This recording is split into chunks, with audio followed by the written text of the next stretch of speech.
track you're listening to? Hi, it's Demetori, Night of the Fascism. Yeah, this one was a very fucking interesting track. I sort of fell in love with it the moment I heard it. It's love at first sight.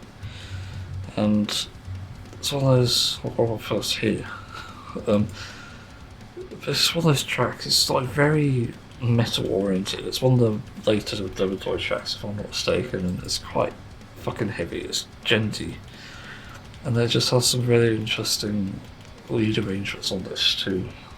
This is like the way in the intro, and I just love that fucking verse as well. The melody in the verse is just so fucking fun. I played this on the tour a lot. It's one of the most fun songs to play. There's so much like moving around. It's just insanely fun for a song. And also the idea as well.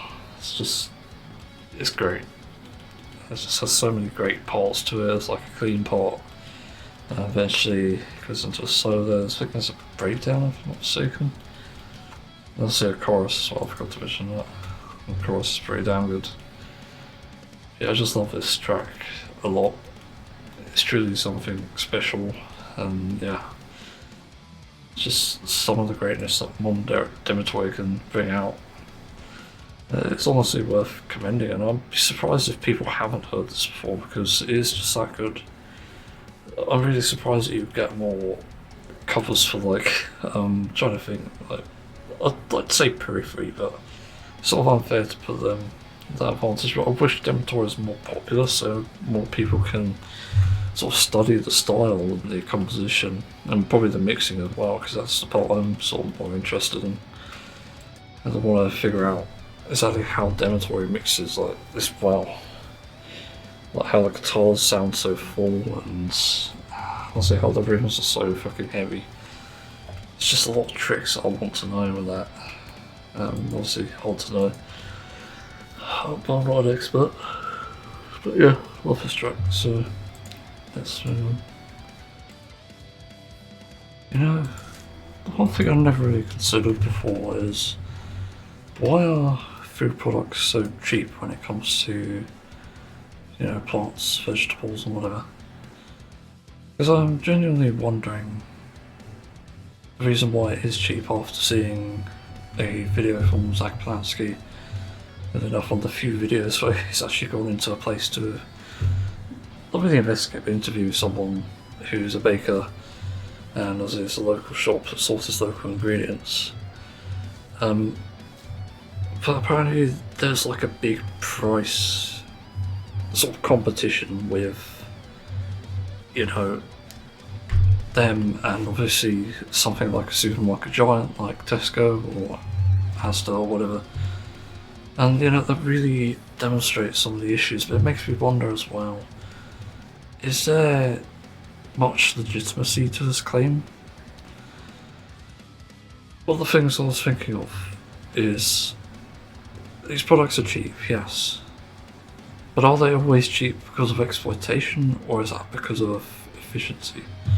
And I think these are different things, because I think exploitation is in itself a enabler of efficiency. That's why we have so many issues with, you know, the way that the food system currently works, and even just the world, like the way we get our components, for example.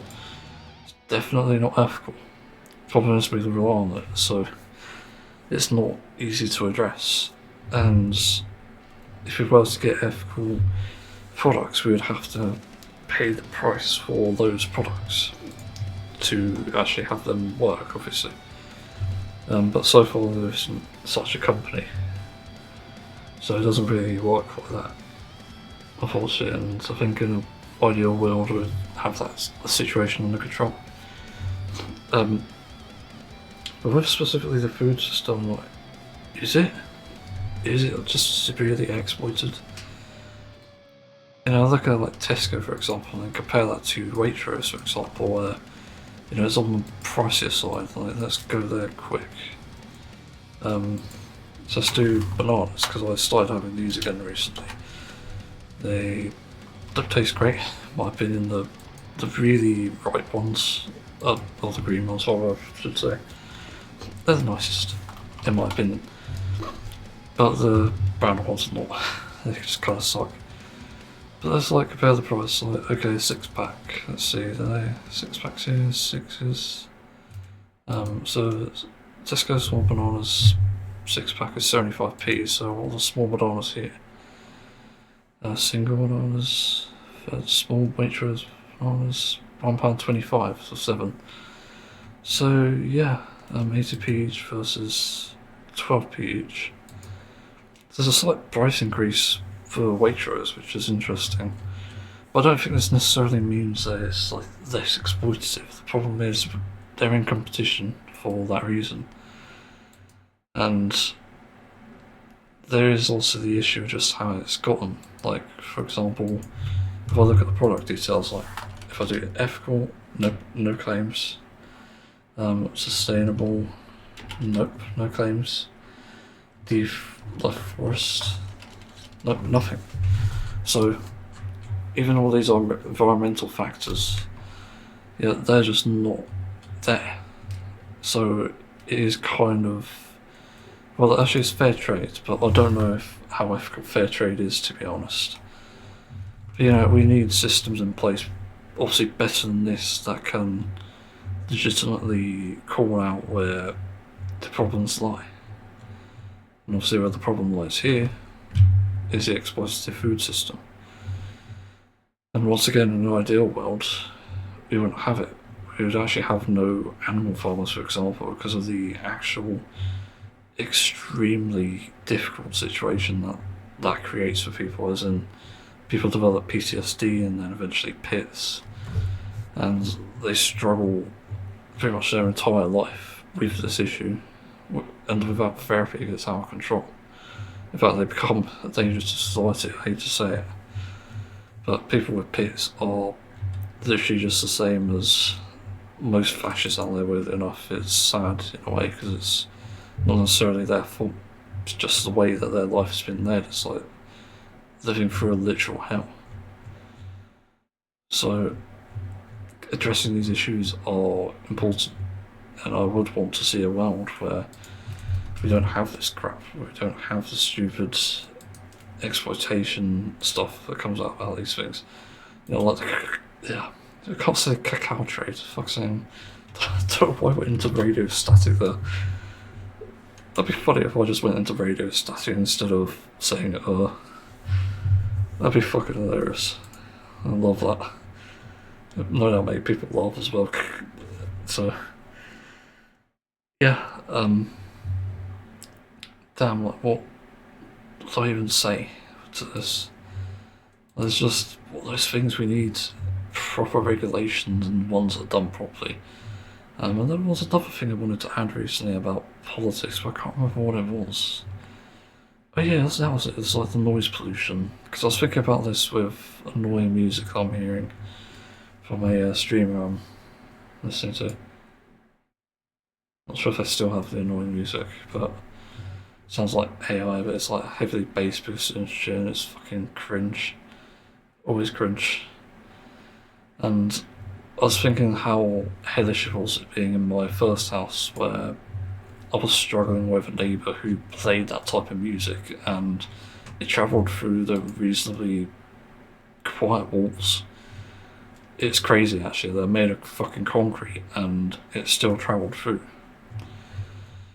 So I wonder if there is a possibility, again, much like of exploitation here, that people, or rather the government, can employ a specific type of, you know, noise pollution handling service, where they do then obviously everything that can produce noise, bar obviously like speaker systems, I suppose, although there are, I think, laws we could put in place for that. But what I mean is like vehicles and houses and house soundproofing and that. But even like live concerts to an extent, like, gotta somewhat care about that too. Stadiums, but I'm not 100% sure on myself if that can be possible. But the main two, I think, travel and housing. And what this specific, I don't know what you call it, organisation, I suppose, would do is they would enforce legal grounds to address these problems. So, for example, a noise nuisance in a house, whether it's fireworks or something else, they get an outlaw fireworks and only allow silent. If it's not silent, you're up to a fine based on obviously how you use it. But it's really important to address that. I think having someone to investigate these fireworks or the music, for example, whether it's outside or inside. Outside's going to be quite easy to do. I think it's just more of a thing where you just need to lower the volume. If it's not talking volume, like lower talking volume, rather like this.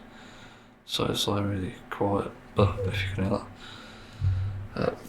Somewhere around that volume, so there's a certain amount of decibels it has to be before it becomes a problem, and objectively it travels through things. And on top of that, I would also offer a service for vulnerable people, so sensitive people, and even somehow people who get like negative physical reactions to it somehow. I'm not 100% sure, maybe like people with hearing aids, for example. It's probably something you can do to help them somewhere. I don't know, a silencer maybe, but that's another thing. But as for dealing with that amount of volume, it'd be up to finding the people who are doing it. So with that money can go back into the system and into the economy. If they fail to pay it, obviously, I think it would just increase the price and give them a fair few months to address that. And if they try to avoid it, I'd also have something in place for that, because fuck you. You shouldn't be such dickheads jumping from house to house and then making a noise nuisance. I'd probably quadruple the fine for that. It's just fucking absurd.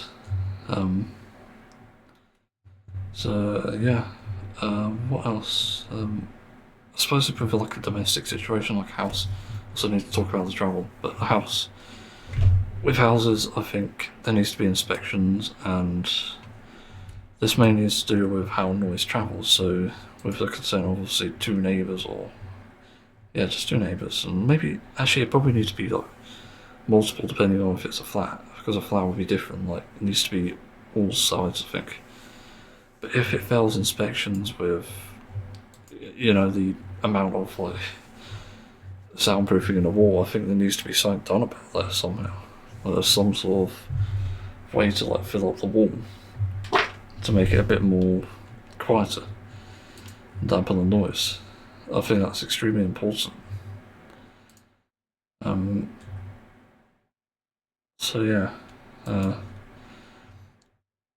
don't know how to address that, but with houses it's pretty simple, I think. If there's a recorded noise that's louder than everything else again per decibel, then I think there is obviously a cause for concern, although they can't necessarily respond quickly, because it's a different thing. But I think with recordings and stuff and proper equipment like a kit probably to test it, I think that would demonstrably prove those sort of things potentially, and also sort of incriminate people, and then you can find the problem item and even test out the equipment. So that also gives you it's almost like a warrant, I suppose, but it's the warrant side of things. So you literally just you do things like that, and you get the right people fined for it and potentially even imprisoned. And then the same thing with obviously vehicles. I think it'd be the same thing.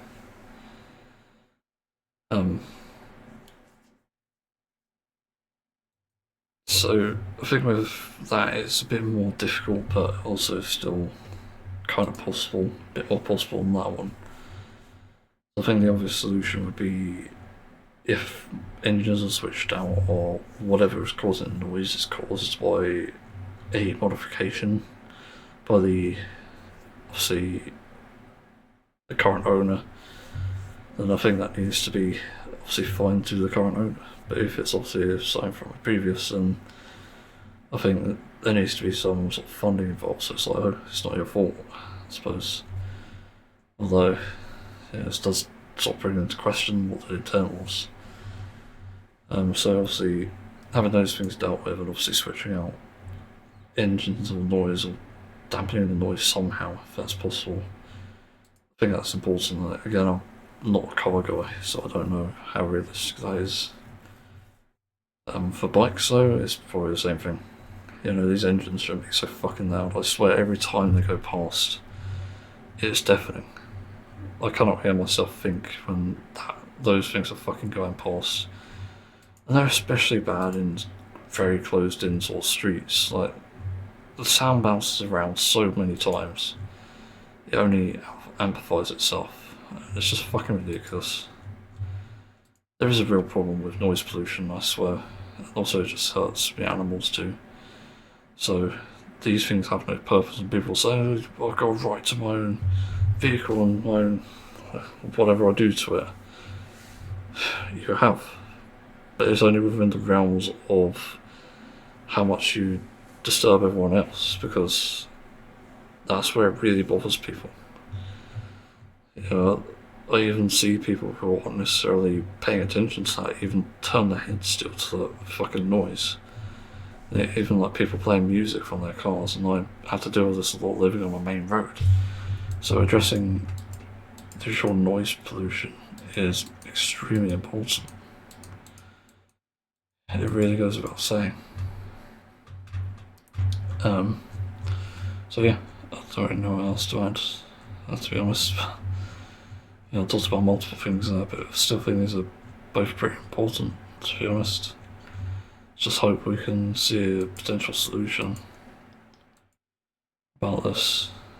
Because I don't know how I would even sustain a world where people are just being as loud as fuck. It makes it extremely inaccessible to people, and even then, like, the other thing, it's not just vulnerable people, it's also old people. There's also things that you do not consider. Someone could be really ill and just not liking having that noise there, and people can also be just stressed the fuck out and not want to deal with it. In fact, it's more of a criminal thing in that case, because I think people go nuts over it. I know I've called the cops a few times on noise nuisances, multiple times. But you know, that's by necessity, because I don't know how to deal with them. I can't deal with them because of my anxiety, and it becomes a problem for me. That's what I mean. It's like looking out for people who need looking out for. It's not about giving a shit about the general public or what they think with this. Again, it's just looking out for people. That's it, that's what's most important here. So people can fuck off with the entire bullshit around all that. Just that bullshit with noise pollution, obviously the pricing and stuff. Like, we need to address exploitation, probably ASAP. Because this is just absurd. I don't feel comfortable buying fruits and vegetables that have been picked by someone who's been exploited, like a really underpaid migrant worker or something like that. I just think that's absolutely ridiculous. So yeah, don't know what else to add, but it's one of those things. Okay, so let's move on. Something I am a bit ranty about, I guess. It really does annoy me. As I'm looking for a tab that I've essentially used to help sort of pave the way for my mail cover track. And that is how so many transcribers and just whoever it is at this point who makes these midis or tabs, well, usually midis are fine, it's the tabs, and annoyingly they don't seem to fucking follow the original audio or track. I've got one here where it's our acoustic section. Let me double check it. That's so say the MIDI, so I've circulated it. Like, the solo for some reason is separate, for whatever reason.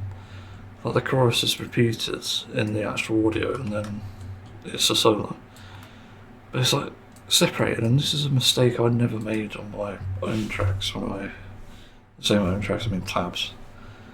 When I used to also make them. It's so fucking annoying. It seems to be like almost all the time that this seems to happen with tabs. I don't know how it even happens. It's one of the most ridiculous things because it's so easy to get around. You just need to, depending on the software you use, put some music behind it, which is often the way that transcribers do it anyway. That's like the default. I think you can do this in Guitar Pro if I'm not mistaken, but I don't like Guitar Pro. But then there's the way I did it, which was a better option, which was more accessible.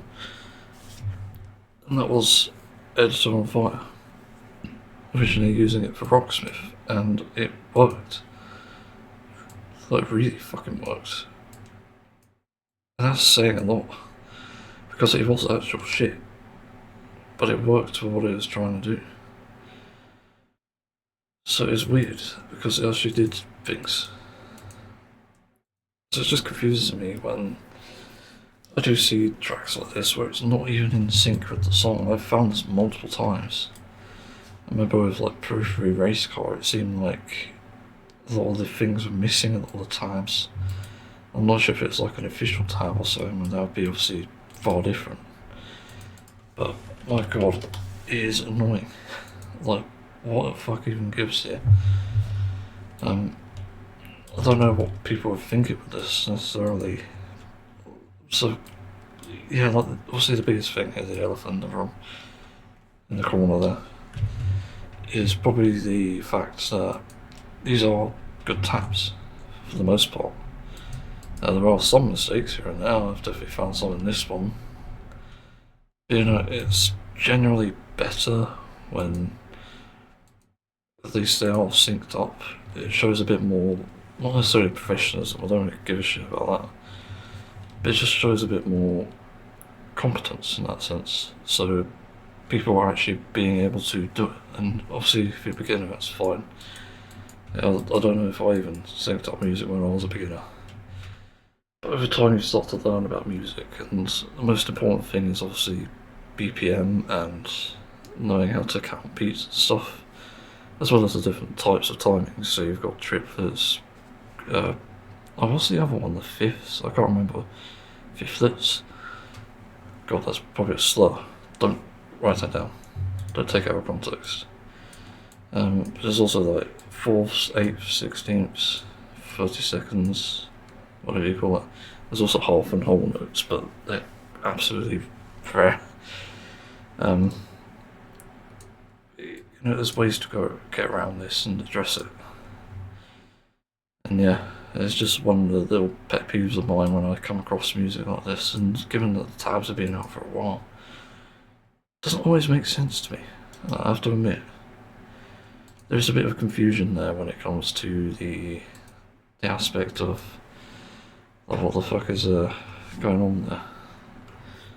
Like, it's been out for long enough, and you know, seemingly there's nobody putting in the effort for this sort of thing. And also, if you really like the track, like I have with most of them, you would actually go that far to make sure it's all synced up.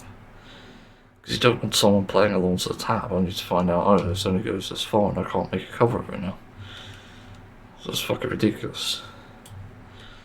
But it's especially bad for obviously like live players. I'm not really a live player, I also use VSTs. It's so atrocious when shit like that happens, so it's pretty unbelievable, and I've made a mistake on this. There's only a few levels for these customs every script. Yeah, I don't really know what else to add, but I'm just really annoyed with that sort of shit. It's just really unnecessary, but I don't know, maybe I'm just like, anyway, I need to bloody move on because I've got to go to the toilet for once. So yeah. Well, Nintendo Direct was a bit shit today, 9th of June 2026. Yeah, basically nothing. A whole lot of nothing there.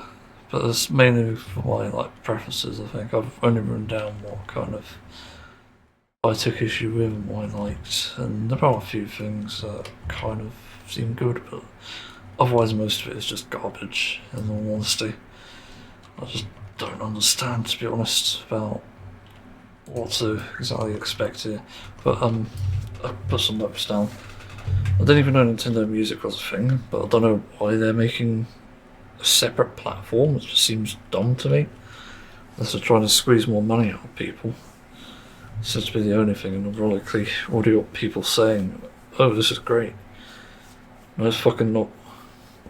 When it's only on one platform, what's even the fucking point? If you can't even merge them as well, which I see a lawsuit coming about, because if you can't merge them, then it is literally monopolistic, and that seems to be the intent there. So what's the fucking point? Like, it's genuinely awful.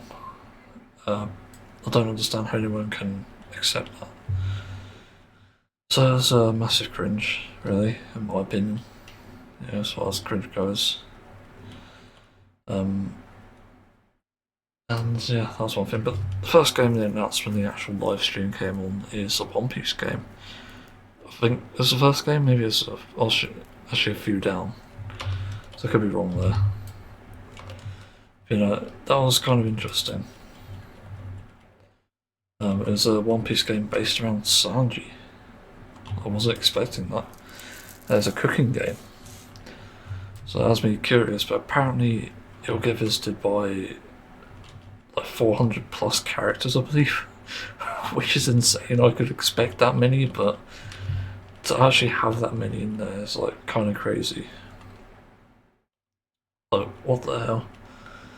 Either way, it's going to be something to behold, I think. You know, if that's actually a thing.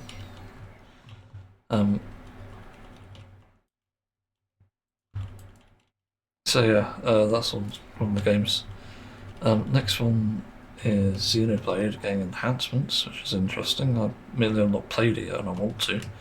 It's one of the most curious games I'm curious about. I mean, yeah, that'll be super interesting. But apparently, as well, they're releasing a new game, I believe. Xenoblade Genesis, and I noticed the curving inward map, which was insane. Like, fucking hell. It looks so cool. It genuinely makes me want to play it. That's how insane it is that it can just carry itself like that with the graphics. Yeah, even though there's not really, I don't think too many things about it that are like special. But I think it's still decent either way, judging by that. What's the next thing then? Trying to think. The Switch Sports Resort, oh yeah, this fucking hell. Here's how not to make a game. What the fuck are you thinking? So, you know, it's immediately playing on that nostalgia from Nintendo Wii Sports Resort, which was one of my favourite games of my childhood, in my opinion. Double 10K, so that's interesting. Yeah, it was something, for sure. It was one of those games that really defined my childhood and genuinely enjoyed it. It was so good, but this, however, doesn't look as good, and somehow the graphics look even shittier than Wii Sports Resort. Huh? I don't know what they've done with that. There's no definition to the water, there's nothing to the environments either, other than a few like flowers and stuff. It looks very basic, and then even though the sports look better and they've added stuff like skateboarding and what was that other one? There's also a prop plane. I don't know if that's the same as the other plane in the Wii Sports Resort. But for some stupid reason they added one that doesn't even belong there, which is fun wrestling. What the fuck are you smoking? Get it away from me. Why? Like, it's a niche for sure, but why? It genuinely makes no sense. Like, are you fucking kidding me? Thumb wrestling? Of all the fucking sports you could have added. Just why? And the presentation they gave for it is just absolutely cringe. It's a fake sport, as I've written down here. It grows in size if you hold it down, and if it gets trapped, you'll basically get knocked out. And they have a face cam as well, which is just adding to the actual fucking cringe. Holy crap. It is one of the worst things I've seen from Nintendo, I think, hands down. And what a crappy sport as well. It's just like 2 buttons, I think. Like, what the hell? I do not look forward to that. Just looks awful. So luckily, I think sometime after this we get introduced to a Hello Kitty game. Nice. It seems like you can make your own avatar, and I was like, not really my sort of thing, obviously. But it should be, to be fair. Fuck gender stereotypes, alright. So it just looks meh for the most part. It could be good, it could be bad. Not really sure about Hello Kitty. I did play a game once when I was a child. Is that one with the skateboarding? Roller Rescue, I believe. Somehow I used to play that. It was the only Hello Kitty game I ever played, I think. And that was okay. And then there's a game later which I somehow knew it was Dragon Quest, knowing nothing about it, not even the characters or art style. I just figured, okay, this seems Dragon Quest coded somehow, I don't know why I know that. And it was. Okay.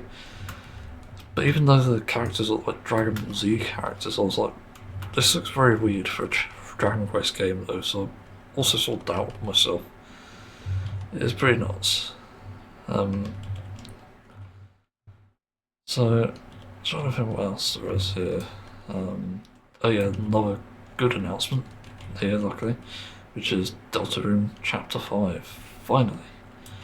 It's been 5,000 years. They finally got Chapter 5. I wonder if the next one is in about 1,000 more years. You know, I like the Deltarune series. It's cool. It's also got some great characters and decent story. Also great music as well. Goes without saying, it's been pretty peak with the music as well too, because it's just been insane recently. Yeah, Toby's going routes of like, pitch shifted. Obviously, already done that before, but also just insane time signatures as well, which is very curious. And then they do a Kingdom Hearts thing for some reason, where they're re-releasing it as a collection. It's fair enough, I guess, but not my sort of thing. Oh, Jesus Christ, it's bad. I do not like Kingdom Hearts from the looks of it. It's not my sort of thing. I'm not a Disney person as well, that's the thing. And even then, it just feels like the Smash Bros of like a hack and slash, and even though that's kind of a cool idea, it has to be executed pretty well, and in my opinion, I don't think it is, because of the amount of story there is and just bullshit around it. Apparently the law's quite complicated, and I tried to figure out if that was actually a joke, but I don't know. Because nobody's serious enough about it, so I don't even know if that is actually a joke or not. So yeah, and then apparently they had an actual game. I think it was an actual game, I could be wrong.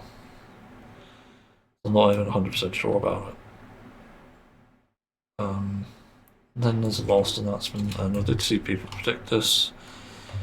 Legend of Zelda. I was thinking, new game? Even though it's only been like a few years since the Tears of the Kingdom, I believe it's called. I didn't like Breath of the Wild, it was awful. I hated it, and Tears of the Kingdom looks like they improved on some of the systems, but not everything, it seems. But yeah, but I was disappointed to find out it was a remake, and they didn't even label it. It just said Ocarina of Time, and I was thinking, that's already a game. Why is it here? And then they said it was a remake. Ah, okay.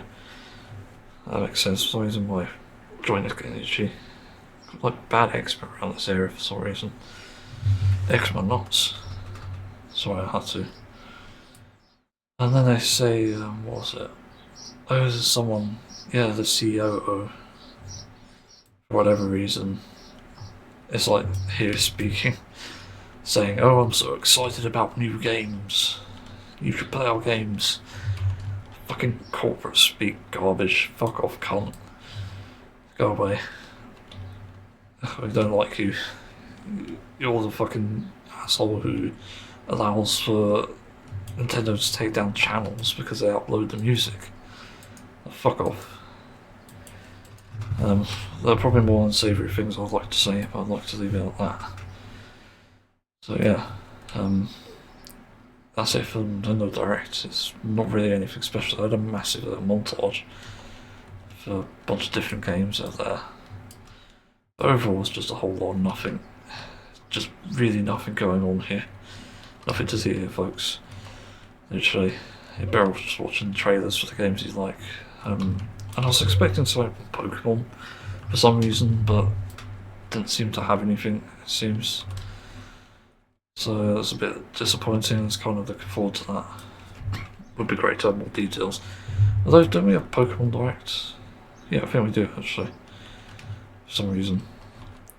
But it's also really strange, I noticed this earlier. Why did all these announcements and stuff for games happen in the same span of time? Like all in June?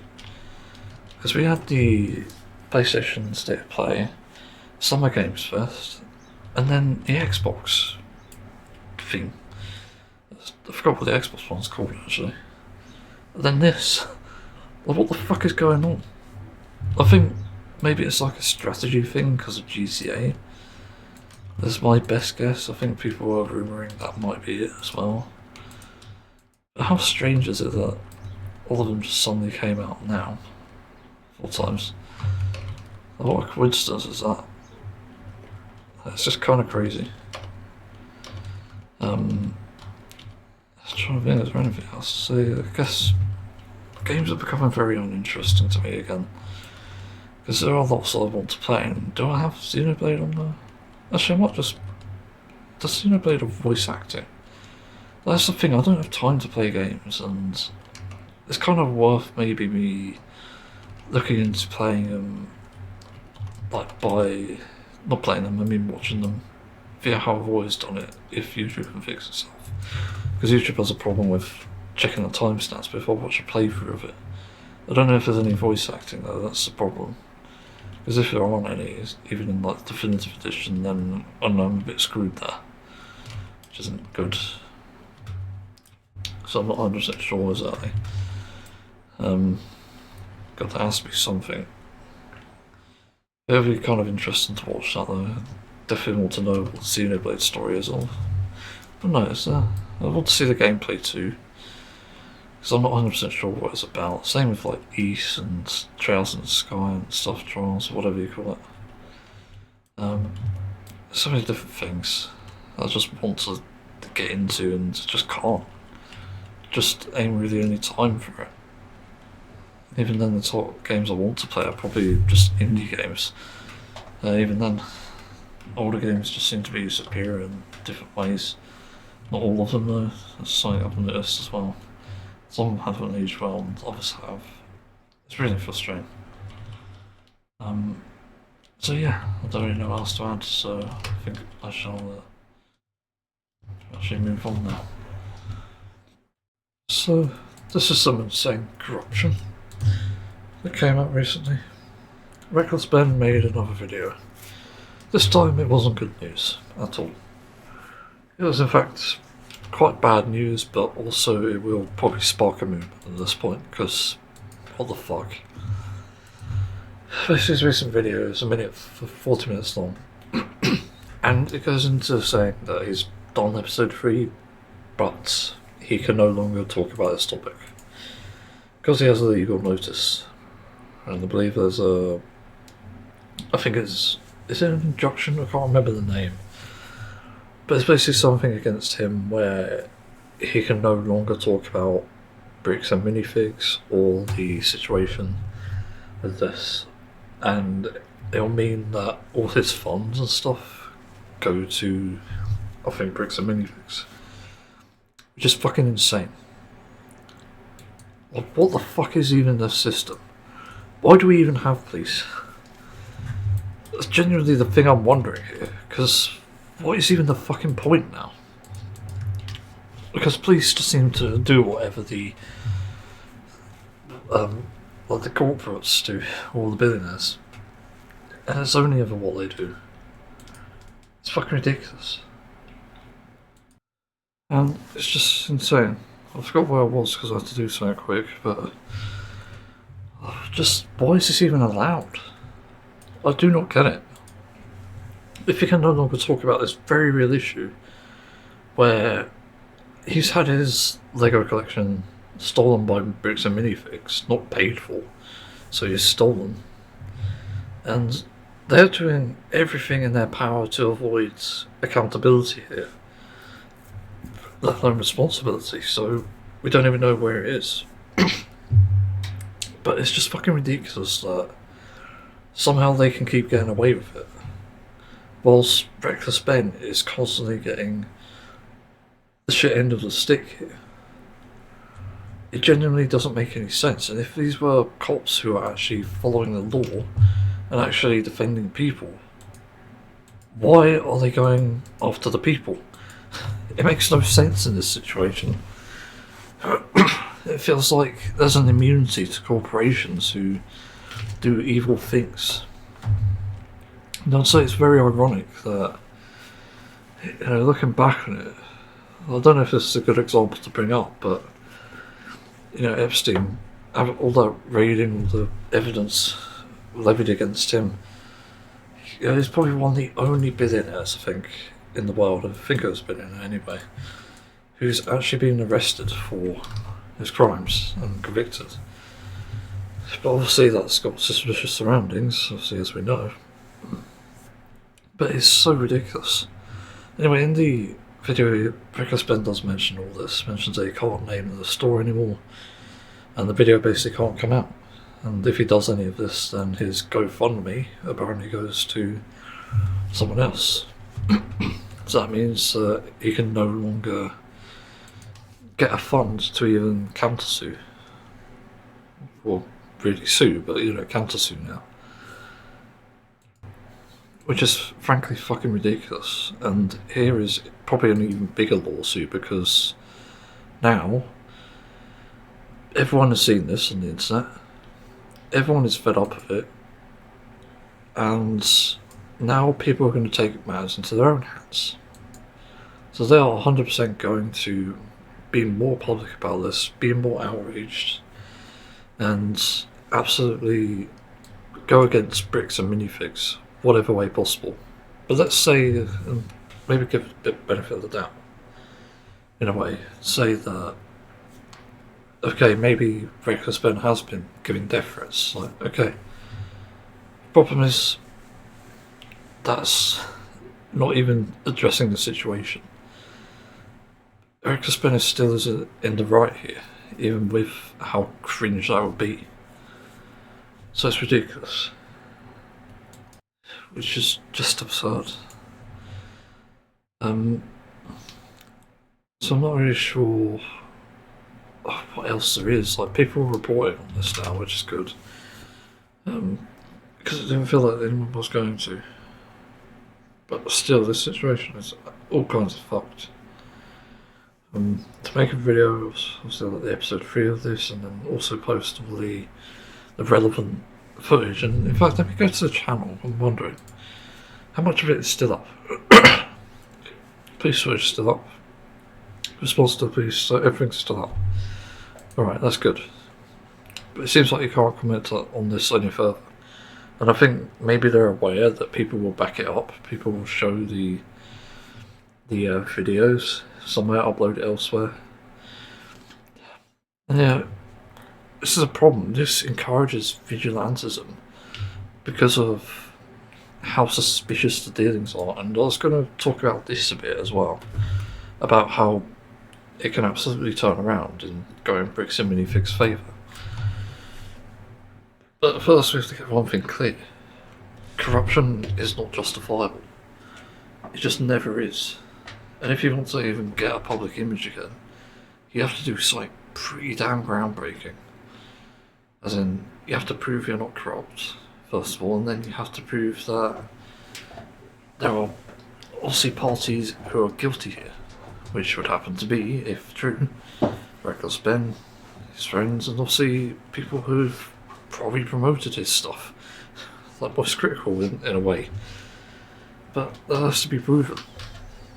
So, in order to fill those shoes, you have to be able to do it. And it should be easy if you are any innocent. But seemingly it's not happened, and this is where I have to say that the biggest comeback you can make is to actually either admit where you're wrong or where you're right, and be absolutely certain of it and provide evidence. So that's the only way you can come back from this. It's not like you can sue every single fucking content creator who is reporting on this. It's actually ridiculous. It's only a matter of time before people start doing physical, in-person interviews with Reckless Ben to get his side of the story, and then interviews with, well, obviously, Josh. If I don't remember the name. But that's how it's going to go, essentially. And then it's going to get even worse because now, as they've now damaged their reputation beyond repair, because this is just, frankly, the last straw. To silence someone entirely from getting their story out, to getting justice, that's going to mean more danger for you. You fucking idiots. You literally are. Anyone could see that. So now you're going to get more death threats, because it's not coming from Reckless Ben, it's coming from either viewers of his channel or people aware of the situation. Again, this is all in the public, and death threats happen all the fucking time. But you're just worsening things for yourself. Because actual vigilantes and people who are literal terrorists will use this to their advantage. They'll use the outrage, and likely also make a bad name for Reckless Ben and whoever else is supporting it, me, myself included, and obviously most critical, and other channels. But you're just worsening your reputation through this. Like, one of the biggest things you could do now is drop the entire fucking lawsuit, give back everything that was owed to Reckless Ben, and simply be done with it. Live your life. Get on with it. But if you're not doing that, then what the fuck are you doing? This genuinely doesn't make any sense. So, why put everyone else in more danger just for the sake of trying to save your skin? It makes no fucking sense, and all this over Legos as well. No, it's not like we're even talking about a jewellery heist or anything. We're talking about fucking Lego. Albeit rare editions, but Lego either way. Like, come on. It's literally time to grow up. It's just what is so fucking absurd. We're probably going to see people starting to get very restless about this, because we'll likely see an influx of people literally just doing vigilantism, as I said, and they'll start doing things that are very unsavoury. You've already seen the case where vigilantes are going into the stores and then harassing customers and store people, like clerks. Which again is fucking ridiculous. But why even go this far? What are you even doing? It's actually insane. And I see a comment here in the video. What's crazy is that this isn't even about Lego anymore. You're seeing how corrupt judges, cops and local governments can be. Indeed. Although, to be fair, a Republican government is corrupt. Especially if they're behind Trump. But judges, yes, they can be, and cops, yes. 99% of the time I think they are. Which is a sad reality. So, yeah, this just really fucking sucks. And then what else is there? I've gone from wanting them to get battle Legos to now wanting everyone involved to go to jail for corruption. Yeah, pretty much. Just going over everyone with this. Whatever the goal is, it's not going to go anywhere. And, yep. Level of corruption exposed is insane. Yep. That's just nuts. Like, they seem to think they can get away with it and control the narrative, which they can't. Like, look at the amount of fucking likes his comments have. seemingly 45k people have seen this comment. A mystery company called Pricks and Minifigs. So I thought it was clever. But this one I read, the first one, 18k. The next one I read, 47k. Nobody is going to forget this anytime soon. This is like one of the biggest fucking controversies in probably ever for like the internet. I could be wrong, but this is huge. The fact everyone is even talking about it is itself a thing, and it's also getting talked about in spaces that don't usually talk about it. And then look at the video. 4 hours ago, 1.3 million views, 155k likes. Now, I'm guessing there's going to be a few dislikes, but you know, this is just insane. And then let's look at the comments. That's disturbing. Fuck bricks and minifigs, kill them all, says internet troll. Oh, okay, it's a troll. You know what then? Where are the feds? I mean, seriously, says one. We the people say fuck them. Yep. You might have a gag order on him, but I'm sure someone not involved in the lawsuit could leak part 3 to the public. I'm not sure how possible that is, to be honest. You know, that seems like a very tall ask, and I was wondering that as well myself. But, you know, if it leaks even then, it could still mean everything could go wrong for Reckless Ben here. It's still got bad connotations to it. Freedom of speech only if you have money, yep. Bad news, 80s want you to give their hair back. Not gonna lie, it's kind of funny. But I'm not sure if that was like I found this character issue with you. But no, it's just funny. Trying to see if there's anything different here.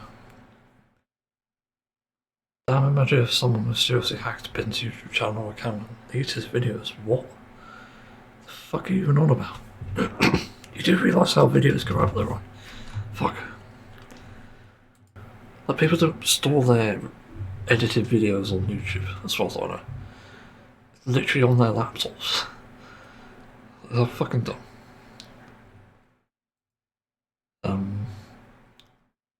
So yeah. There's someone here trying to defend Bricks and Minifigs. Ben and his minions are dumb and wanted content. This was never an altruistic endeavour.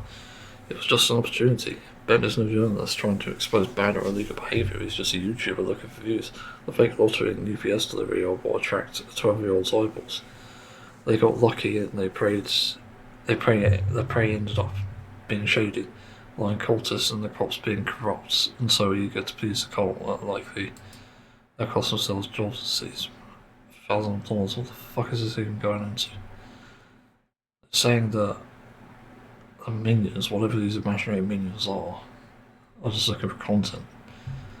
Like what? What the fuck? It's just saying a bunch of nonsense. Yeah, I don't really see anything else new in here. As usual, it's so fucking unbelievable to see this happening. It's literally a gag order, as someone called it.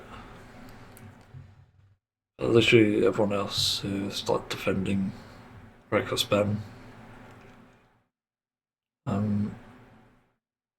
So yeah.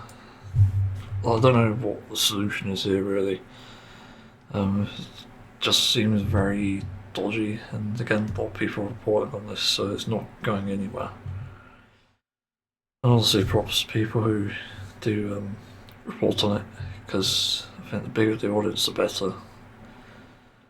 Yeah, also like Voidzilla was doing a video on this, I just remembered. But I wonder if that can even come out, to be honest.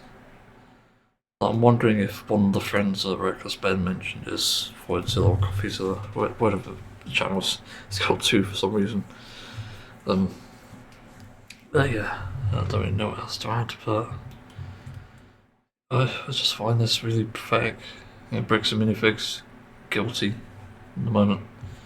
I have a strong sense of moral justice, and this is how you can argue and win against me on this. Again, you need to prove that Ben didn't give Legos to you, and you also have to prove that um, you weren't lying about the things you were saying. So when there are death threats and stuff, you need to obviously not lie. But yeah, no, I don't really know what else to fucking add here. It's just one of those things. I just hope everything works out for Rick's Ben in this situation, obviously. And it's so disappointing to see as well what the fuck is going on. It just feels nuts recently. Everything that's been going on just feels very abnormal and out of character for certain people, I suppose. Anyway, I think I'd better fucking move on, because Jesus Christ. I've really got to go, and I think once I've done this like emergency sort of artwork thing I'm doing at the moment, I'm probably gonna put it back. Just change my routine. I'm gonna remove one of my 30-minute sessions a day and then see if I can get some gaming in with that, because it seems to be the biggest thing at the moment, getting all this in at once. I've done an hour and 30 of hobbies, and now I just need to do an hour. It's the only one left at the moment. So yeah, let's move on. I think I need to remake this because I started off the last one with what is potentially a not very good thing to say. But fucking hell, this isn't really a funny topic though, it's just extremely infuriating. So I heard about the Belfast thing, where immigrants were targeted in a riot. For some reason people are calling this, and even like media are calling it protests. The problem is, it was literally a fucking riot. They're setting things on fire, they're being violent to everyone.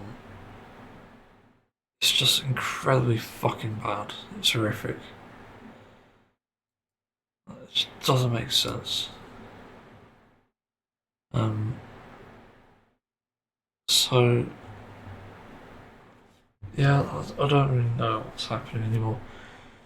I think this was apparently, as I read somewhere on The Guardian, it might have been done by one of the politicians, I think, or even just someone on social media posting about the knife incident in Belfast. So if I look at Belfast, slow more like so fucking dense it seems. These people anyway. But it's like, it's so fucking horrible for the people who aren't even involved. So there's like families there, and this happened at like, what, 7 at night or something, or 8 roughly, and they're targeting a house and setting it on fucking fire as well as a car or two. And there are obviously houses attached to these places, and they are being fucking burned in these houses just because of migrants. This is fucking absurdity. Like, the riots are so fucking insane that these cunts had to go in masks. These people are so fucking evil. They again feel the need to cover their faces in this situation, and I'm not even going to discount the fact that there very much could be a case where this was funded. I think it's very much possible. It is so fucking frustrating to see how Belfast knife attack became the latest far-right trigger event according to The Guardian. Hang on, I've got to check something quick. I'm a bit tired. So how much sleep did I even get actually? I need to check that. 5 hours, nice. Love 5 hours sleep, makes me tired. And I can't get to sleep the next day. No, nothing there. Right, so filmed at 10:30 p.m. on Monday night on a Belfast bus downers captured the moment when a man believed to be a Sudan asylum seeker wielded a knife over another man he had pinned to the ground. By Tuesday, the clip had become the latest transnational trigger event in the mould of the Southport killings. In the case, murdered 18-year-old student Henry Nowak, a Tory activist from Britain and beyond, seized it. Playing a pivotal role in the spread of the footage as Elon Musk. Elon Musk's ex included the far activist known as Tommy Robinson. Why are they called activists? Fresh from a meeting this week at a sumptuous hotel with the billionaire's father. Ex eventually placed age restrictions on that. Had more than 52,000 views. Then Robinson posted details on demonstrations across Britain. As I didn't say, oh yeah, it did say actually Moscow. Yeah, that's Russia. So that's also suspicious as fuck. Russian asset Tommy Robinson. I also posted details on demonstrations across Britain, which Elon Musk shared to his 240 million followers. Yikes. Police Michael is pleading for calm and caution against the public taking rumours. Full facts are established. Incidents happen once again, underlining the challenges social media poses to law enforcement and opportunities for extremists seeking to sow division. If it's into a current trend, trigger events where something horrifying happens, and yeah, I think I've seen these actually. It's like Irish MPs, I think. Yeah, there isn't really much else with this.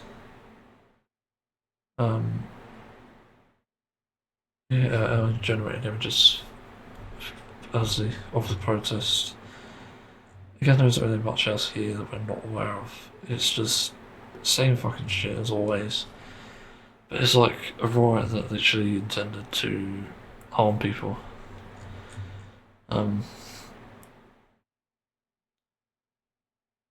It's actually insane, and why are there women even standing in this? I think they're literally bought for. They're either extremely stupid or they're bought for. Because these are the far-right politics that actually serve to harm women's rights. Ironically, there's more women in Belfast than in the United Kingdom standing for this, which is, again, pretty insane. As I said, the thing with Belfast is this event is just so obviously a riot, and it's done with the intent to terrorise, which is pretty ironic given that the ones who accuse migrants of terrorising are ironically the ones now terrorising the migrants, which is, I don't know, it's not really justifiable, I'll tell you that much, because it's based on little evidence. The sun has a blue sky, yikes. Asylum seeker charged over attempted hit banging in Belfast is named. Who fucking cares? The thing is, this happens all the time, but between British people. So, the fact he's an asylum seeker is fucking irrelevant.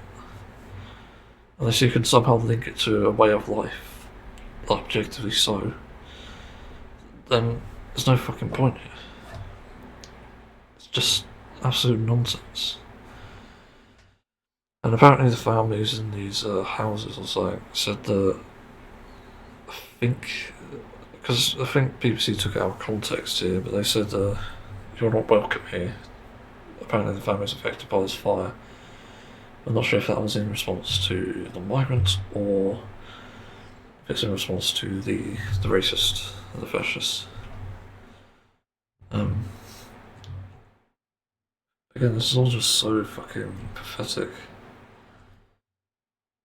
And it just really shows the amount of problems we have now. Where we're just going to see this as a daily thing. We're going to see like constant riots and fires just over the fact that this place is just, to some people for some reason, is overrun by migrants, even though you don't really ever fucking see any. is actually insane. Um,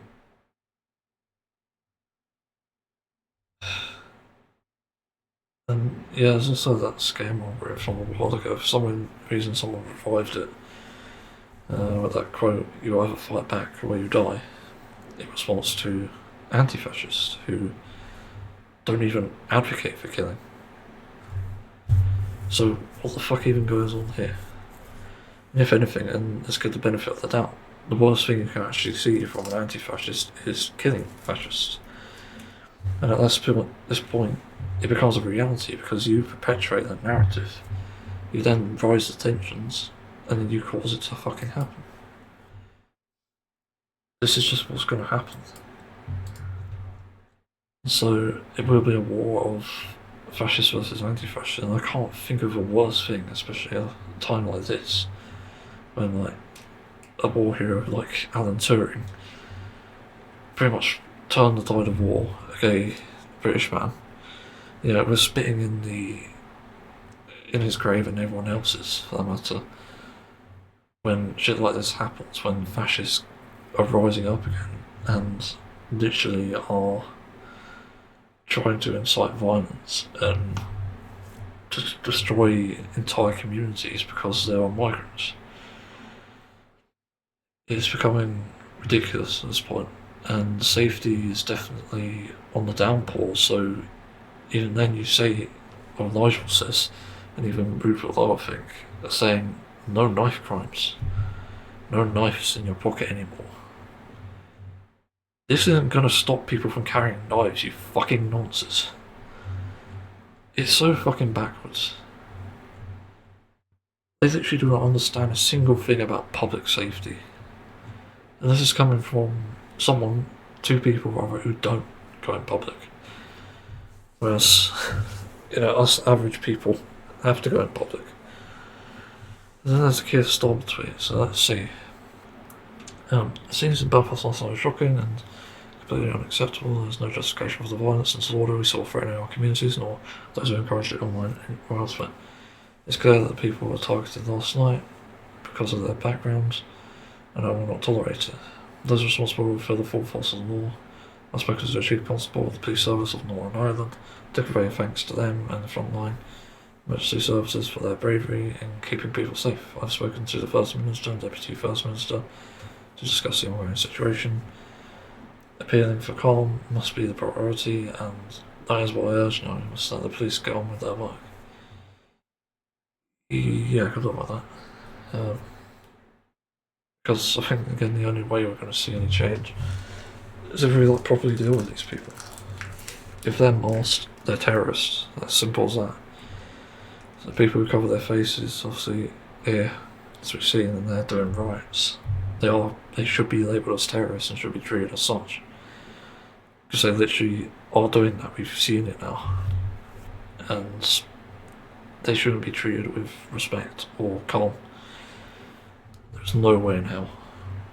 And I think people need to understand that there's consequences to being someone who's trying to cover yourself or cover your tracks and then commit crimes of literal...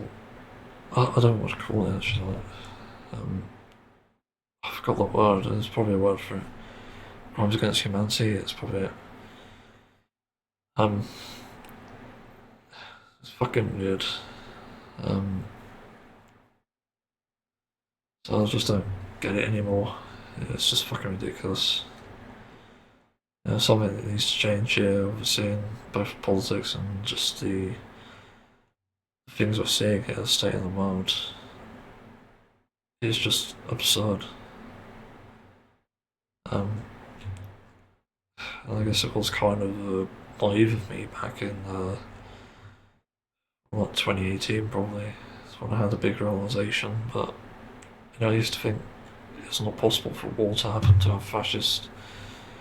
We live in a somewhat decent society now, and now it's not. 8 years later, it's some of the worst shit we're ever seeing. Nobody's safe in this, essentially. And everyone's just trying to incite a riot, it seems, in the UK.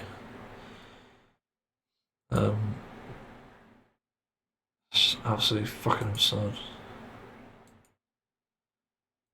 And also, like, one of the other big problems here that we'll see is because of the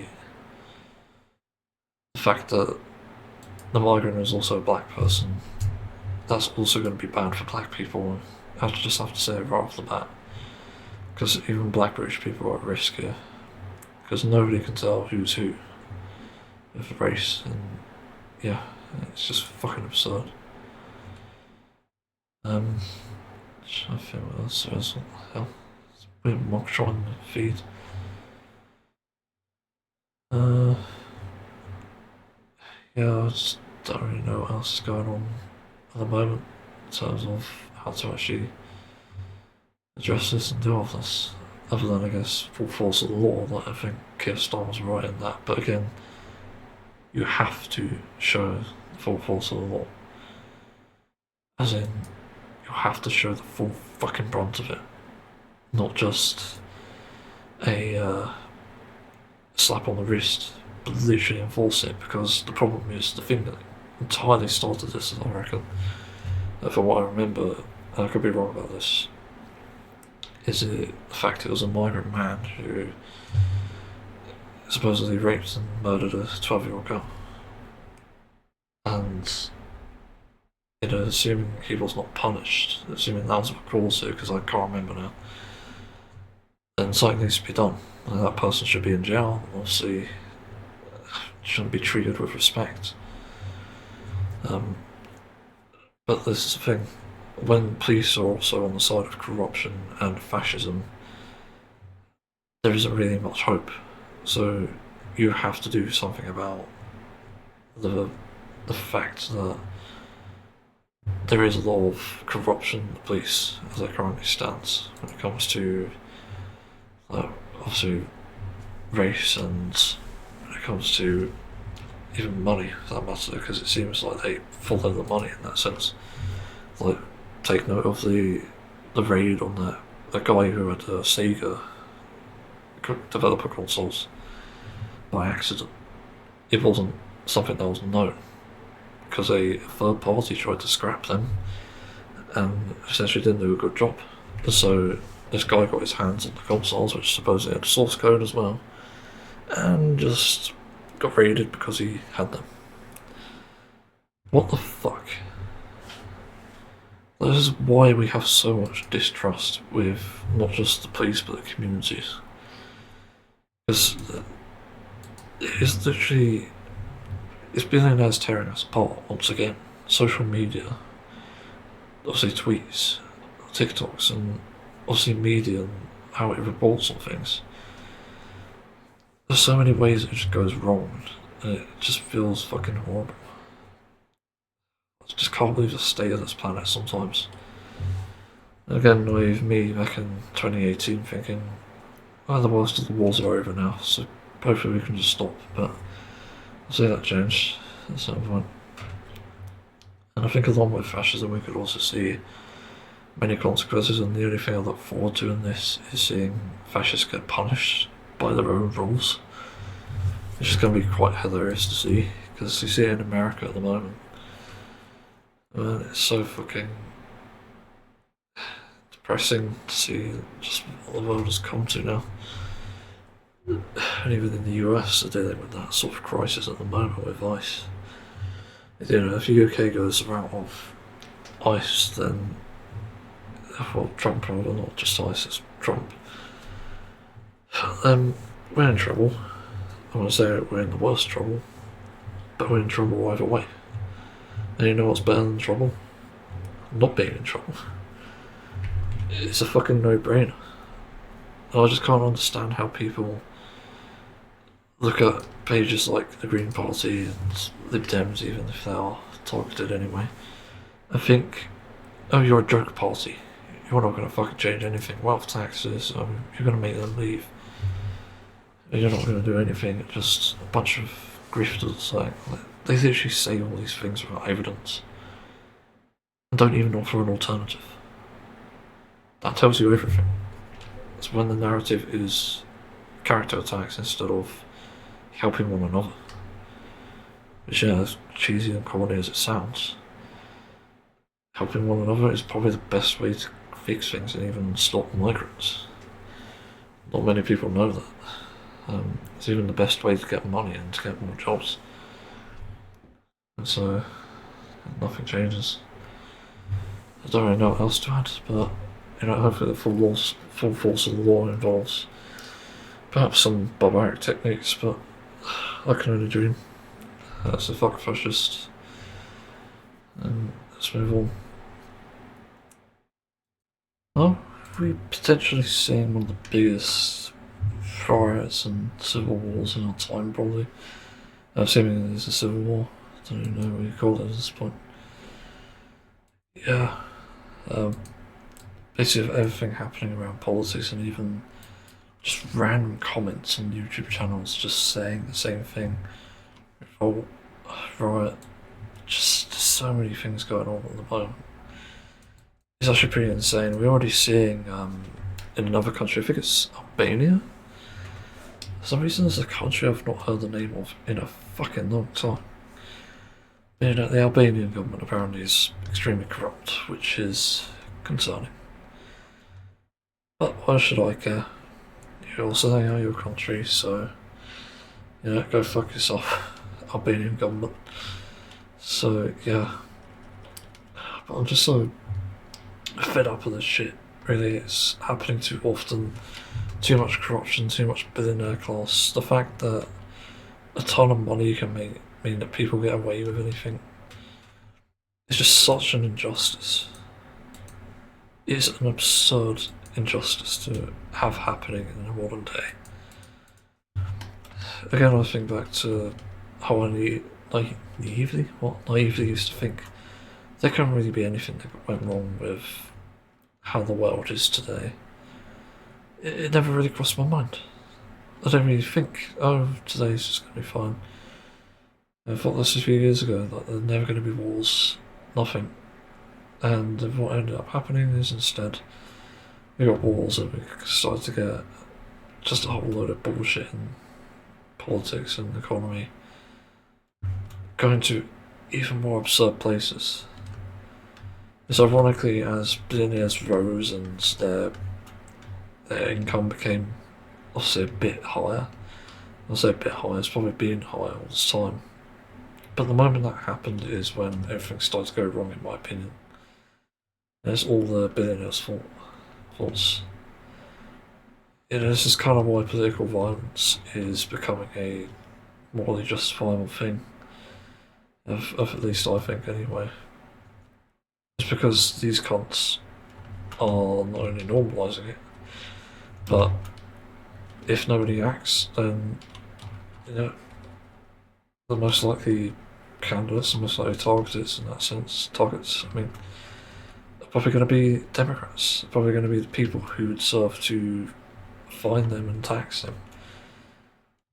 And that's obviously why they're hard behind Trump. It's because Trump can quote unquote protect them, which obviously is not good. But yeah, as I said, I'm extremely tired about all this shit. Why is it even happening? Come on. Just want the world to go back to normal at this point. There ever was, but as normal as it could be. That's not much to even ask for. This is why so many things are going to happen, and in a case where the UK becomes a Russian government, because that seems to be where we're headed at this point, I don't even know what to even do, what to even expect. I know my life is on the line in that scenario, because being a minority, I'm multiple, it's not going to go in my favour. There's just going to be crimes against humanity committed in the land I was born in.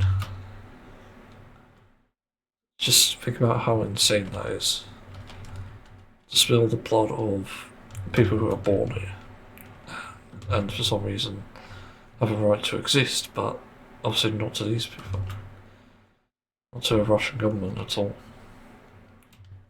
And you can't even, especially taking out gay people, for example, as an example here, is so dumb because it's basically a game of whack-a-mole. You push one down, another comes back up. The game's rigged against you. You're not going to get rid of them. You can't even burn us, that's the thing. There's no fucking way. So, when it comes to attacking a minority, you're not really going to be able to, because as a minority comes, it happens through nature. And that often is the case. If you're born a woman, or born black, or again born gay, or even some rare cases born disabled, it's just not going to change because of obviously how nature works. Again, it's so ridiculous of an idea to suppress people for this. Like, what the fuck is even going on? It genuinely makes no sense anymore. And, you know, given something in the UK as well, like Rupert Lowe is inciting not just riots, but literal attacks on politicians, on judges, and on civil servants. It's absolute insanity. Even though I have my own gripes with those things myself, you're not going to get anywhere by having a fucking oligarch, and this is probably what's going to happen anyway. You know, the entire thing with what Rupert Lowe is doing with Restore Britain is literally an oligarch.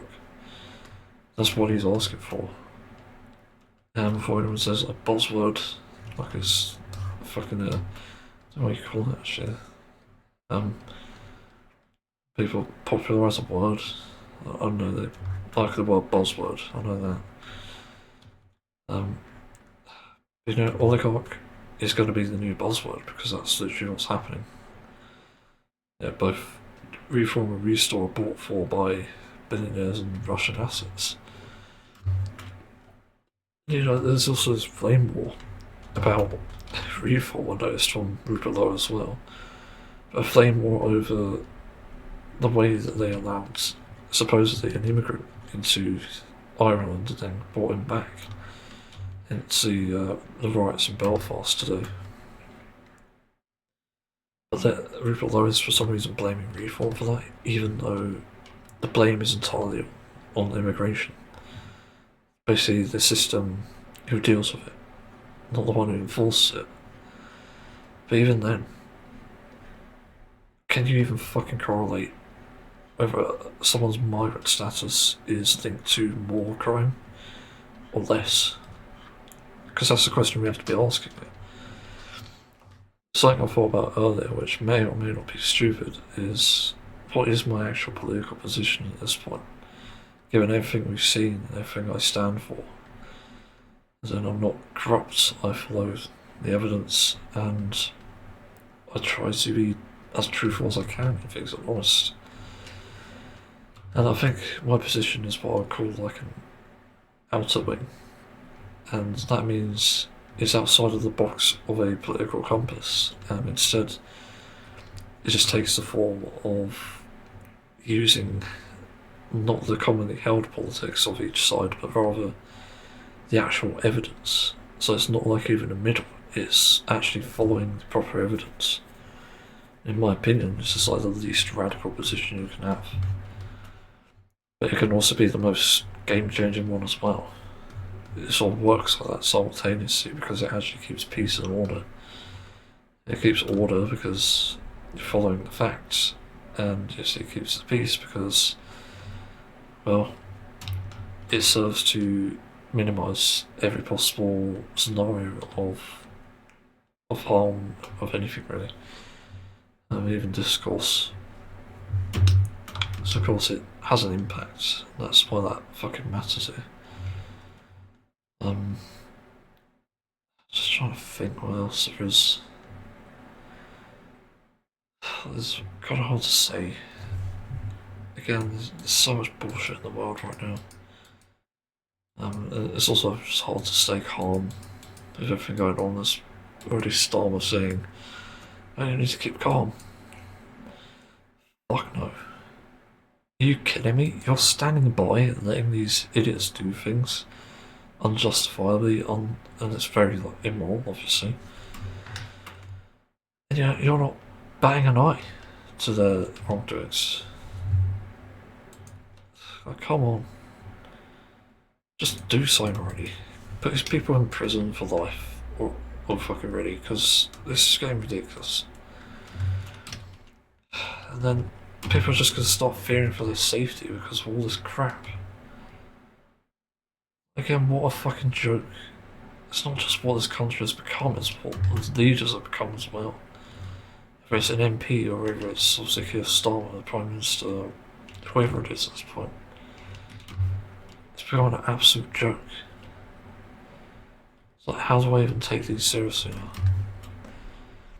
This is why I had these thoughts before, again being outing, as I call it. That's why I even had thoughts that stomping out the fascism is probably the best solution. And at this point it does seem to be.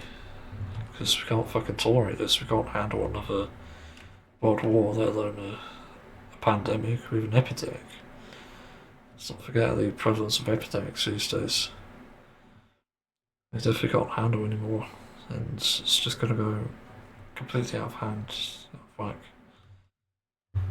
depending on obviously what's done. So, yeah, I'm trying to think what else could there even be here to talk about. It's hard to say. It's just massive disappointment everywhere, and I don't know if enough is being done about it.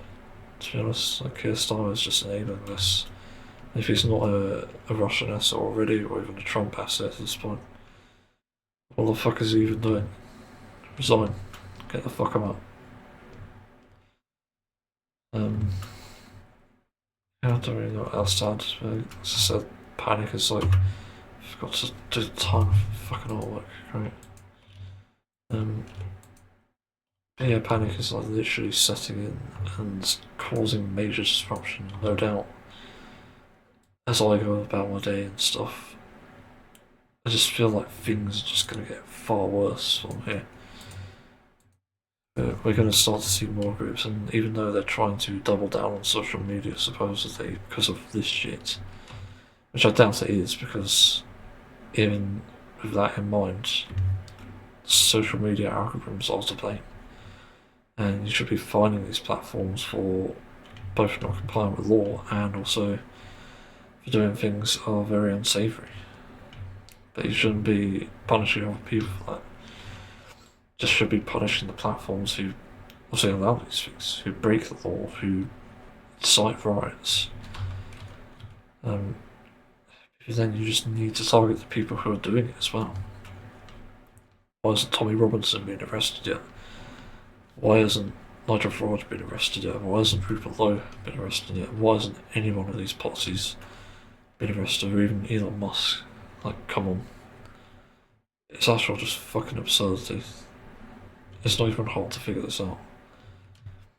And yeah, I'm still waiting for a response to even something like that. It's even crazy that people will try to justify all this shit too. I remember having that conversation, well, not really a conversation, it's more one-sided, where I constantly won the argument because somebody didn't understand that raises colours and Unite the Kingdom are basically the same thing, basically racist and support deporting both legal and illegal migrants.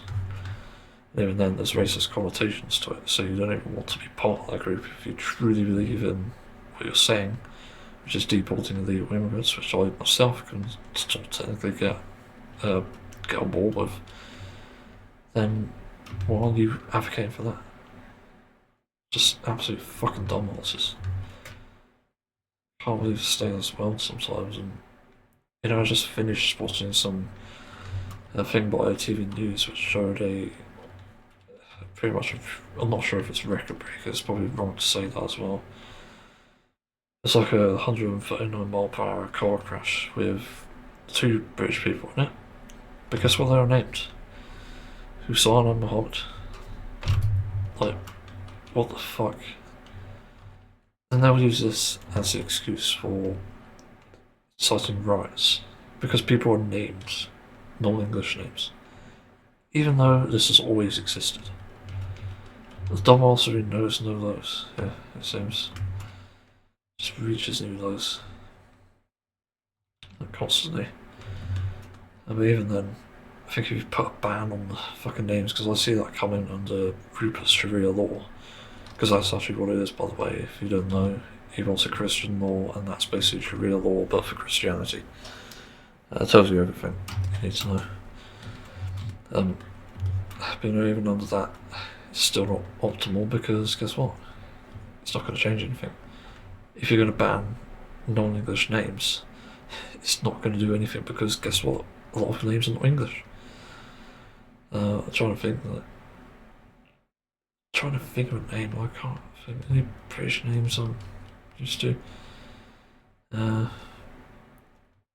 some reason it's not coming to mind, but they definitely exist. There are even like American names that get into Britain somehow, but again the point is it's not going to go away. There's no magic wand solution here. It simply doesn't exist. But obviously politicians and everyone inciting these fucking riots is corrupt.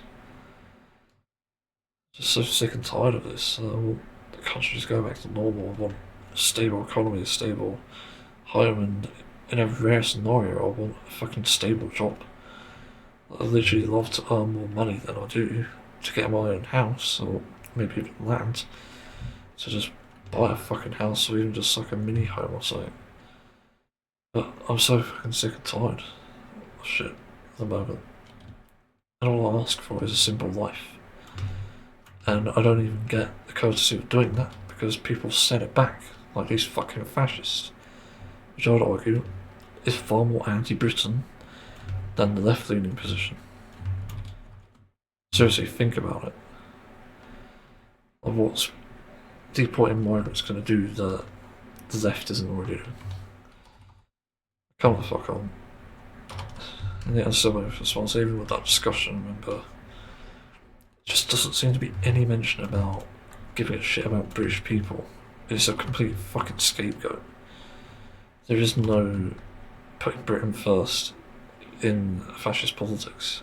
Putting Russia first rather than billionaires, for that matter. Just a load of fucking bollocks we're seeing at the moment. Yeah, who knows, maybe even then, in a sort of world we're in now, I don't even know if I'll survive past reform or British government. British government? No. We're already in a British government, duh.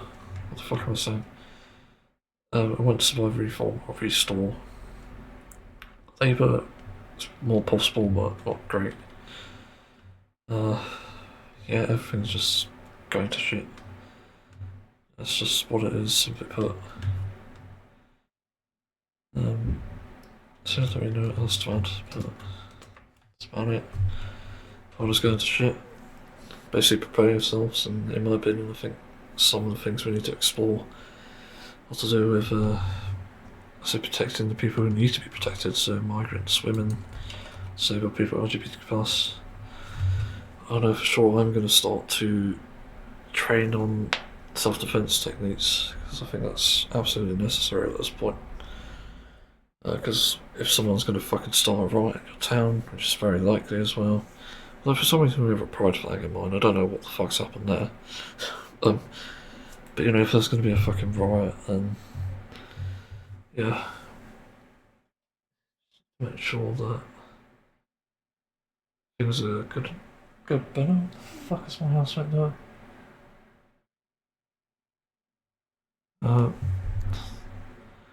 That's weird. I don't know what that is. But anyway, let's move on. There was another thing about politics I needed to add here, which I feel is very crucial. Because it addresses a point which people don't seem to understand. And that is about immigration and who it affects exactly. So, essentially, there's a load of fucking bullshit about what immigrants what do and don't in the UK, and people seem to believe the things that they don't, as if they are doing them. So basically, they blame an entire minority for what their minority does, like a minority within the minority, and it goes weird like that, for what is essentially a horrific crime, and obviously it should be punishable with life in prison.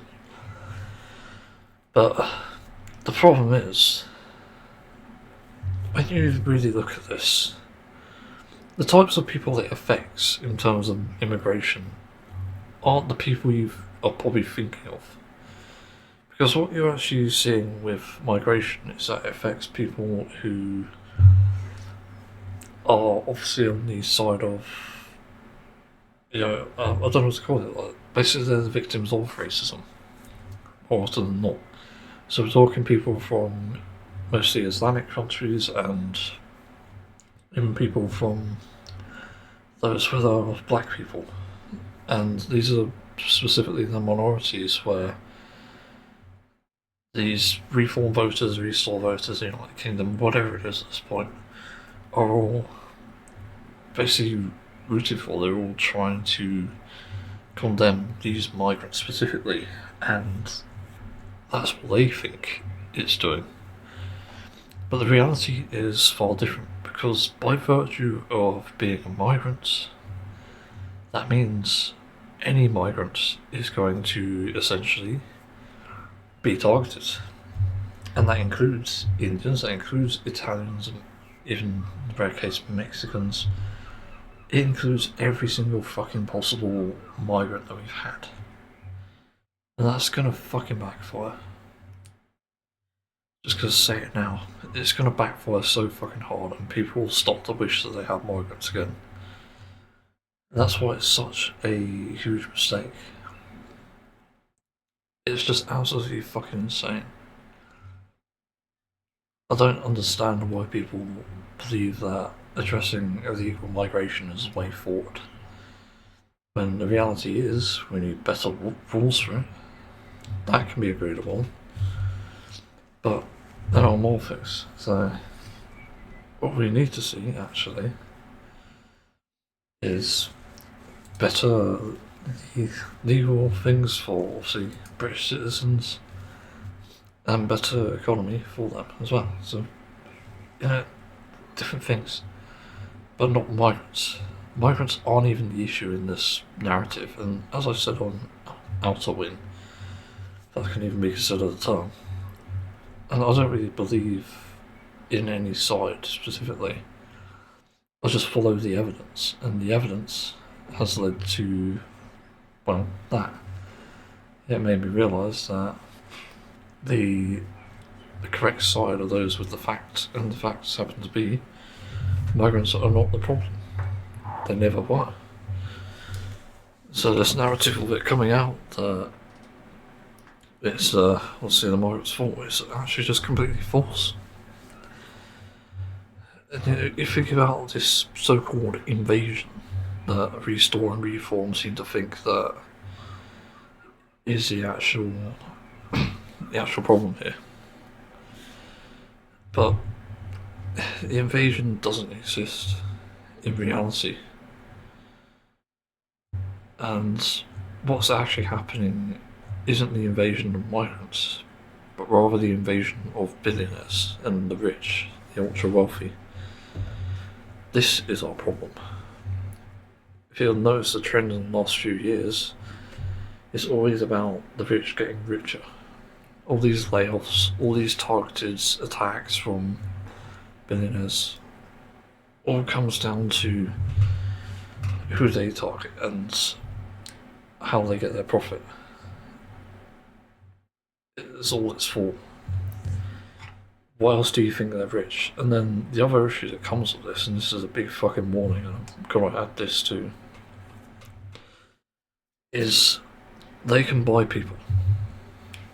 As in, with them being so fucking wealthy, giving people a lifetime of pay is essentially not going to change much. It will obviously have an impact, but the reality is that people will buy up the money, they will take it, and even then you'll see people who are potentially even democratic who are corruptible like that. So they'll say like, "Oh, Elon Musk is a problem for the current riots and war crimes happening in the country at the moment," and then obviously a different billionaire, maybe, but it could be Elon, you never know, will come along and offer that said Democrat a solution, assuming that they are a big threat as a Democrat. And it'll be something like, I don't know, like £10 million, which is like a penny to Elon Musk, and that will serve that one Democratic person for almost a lifetime. And they never have to speak again. Again, it's like on terms when they give them the money, but that's what it takes to buy them. And it's quite obvious. I think a lot of people would do that. But that's, again, the danger from this, and this is why I warn people about be careful about what you actually believe in, because it's not always true. And the same even applies to governments and billionaires, and now I started with possibly one of the scariest things I'm ever going to fucking say on this channel, probably in my lifetime as well. As I'm sitting here with somebody's a pack of walkers. But it is serious though. And this is the thing, there's a no turning back warning here to governments and billionaires, and just the ultra wealthy in general. Climate change is real. Social justice will always triumph.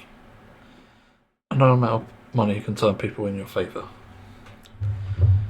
That's the reality of it. They're three simple things, but you're not going to see them changed. These aren't going away anytime soon.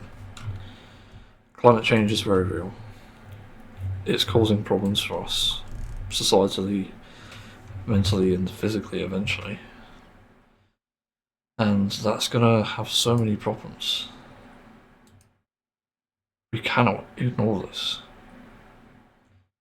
So address climate change with your wealth. By all means do it. I'm not going to fucking stop you. Even if you are Elon Musk.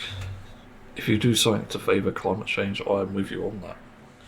100%, but only on that. So you have to admit that it's real. You only have one fucking planet to live on, and we don't even have any exit solutions. And we don't even have like a second planet for that matter. So stop being a delusion. Change climate. And then obviously the next thing, social justice. So when it comes to human rights, history has always taught us that the power is in the hands of those who have the truth. And the truth, once again, is demonstrated via demonstrable evidence, which cannot be refuted. And in specific cases here, as I'll bring up, whether someone's gay or even transgender or disabled or black or a woman, that's simply all to do with social justice, but it's inherent. These people cannot change who they are. It starts either from a very young age, so you can't even notice it, or it is something they're born with. It's as simple as that. You cannot change this, no matter how much you want it.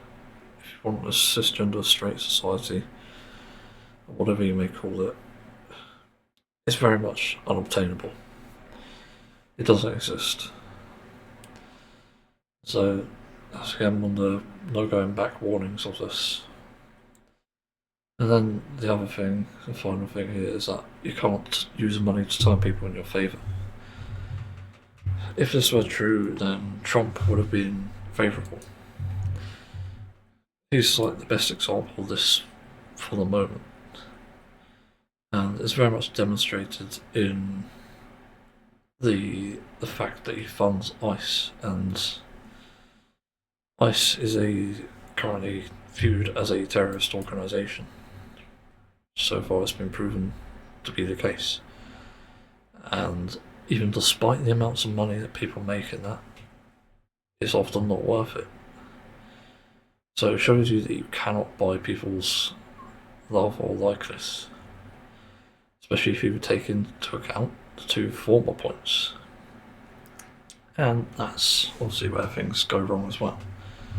These are all linked in a way. So you absolutely cannot buy someone, especially to put someone in your favour. Doesn't exist. So that's a big warning. So I don't really know what else to add here, to be honest. Again, these are pretty big deals. It's a pretty big warning. The world isn't going to change to your liking. The fact is, if there are a population, the population are going to want their needs met.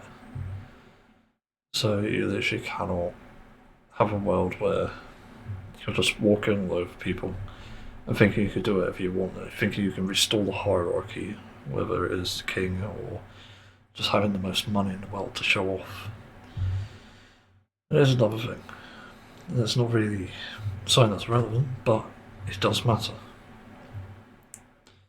You cannot understand what us people go through, the public and whoever else in middle class. You cannot understand what we're going through. Because the reality is, we've had a far different experience than someone with lots of money. If we were to swap places, guess what? There will be similar situations. In fact, it'd be most likely, and depending on the person with lots of money will end up being a lot more, or maybe even a little less like you. It's essentially random. But it's different when someone rich, obviously, has essentially no money, works a crappy job, and has a crappy home life.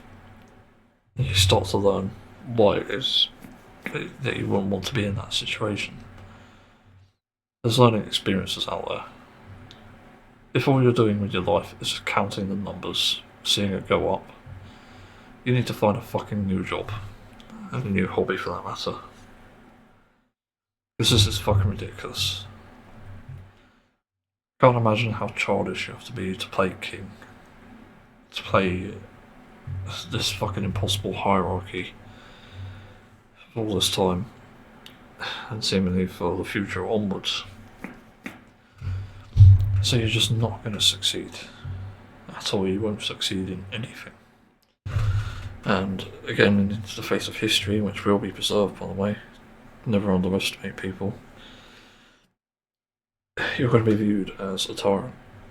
You're going to be viewed as a fascist, a Nazi. There's so many ways it will go wrong for you. That's the harsh reality that we're living in. People don't look favourably upon evil, and that's demonstrated throughout history. And that's why there's been so many changes, both for good and even the few that there are for bad. So, yeah, that's all I have for now. Let's move on.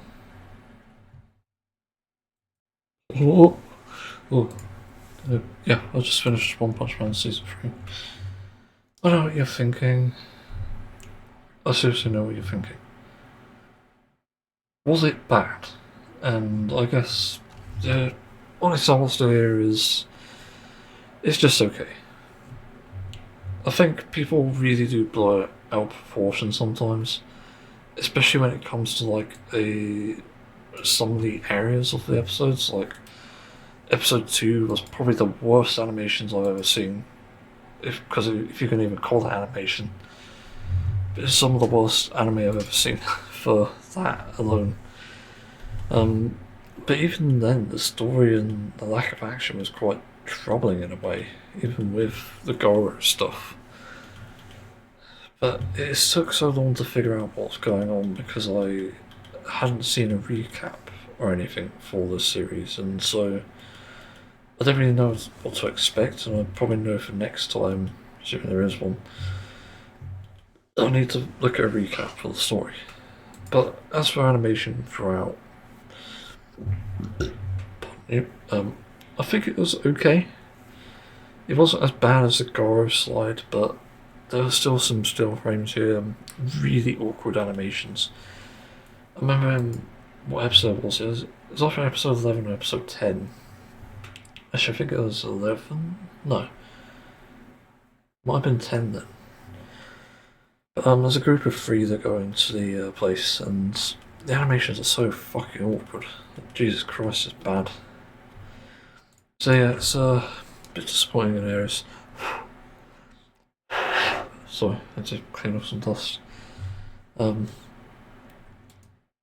yeah, I do think it is too drilled in at this point. Like, it is genuinely like awful in terms of like how bad the reaction was and how unnecessary it was too. I have to add that, because I do think some of this also an anime with one of the male characters has a beard called the Witch Hat. Wait a minute. That sounds familiar. Hang on. Sorry, I'm getting sidetracked here. Witch Hat Telia. Is this who I think?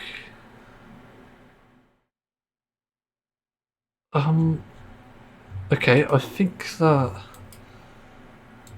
this is one of the authors who actually has like gay and lesbian characters, so you know what?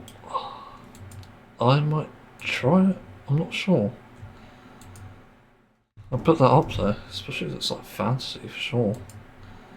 What's the genre? I didn't say. I'll put that on my list of things to watch then. I'm very curious about that. Anyway, sorry.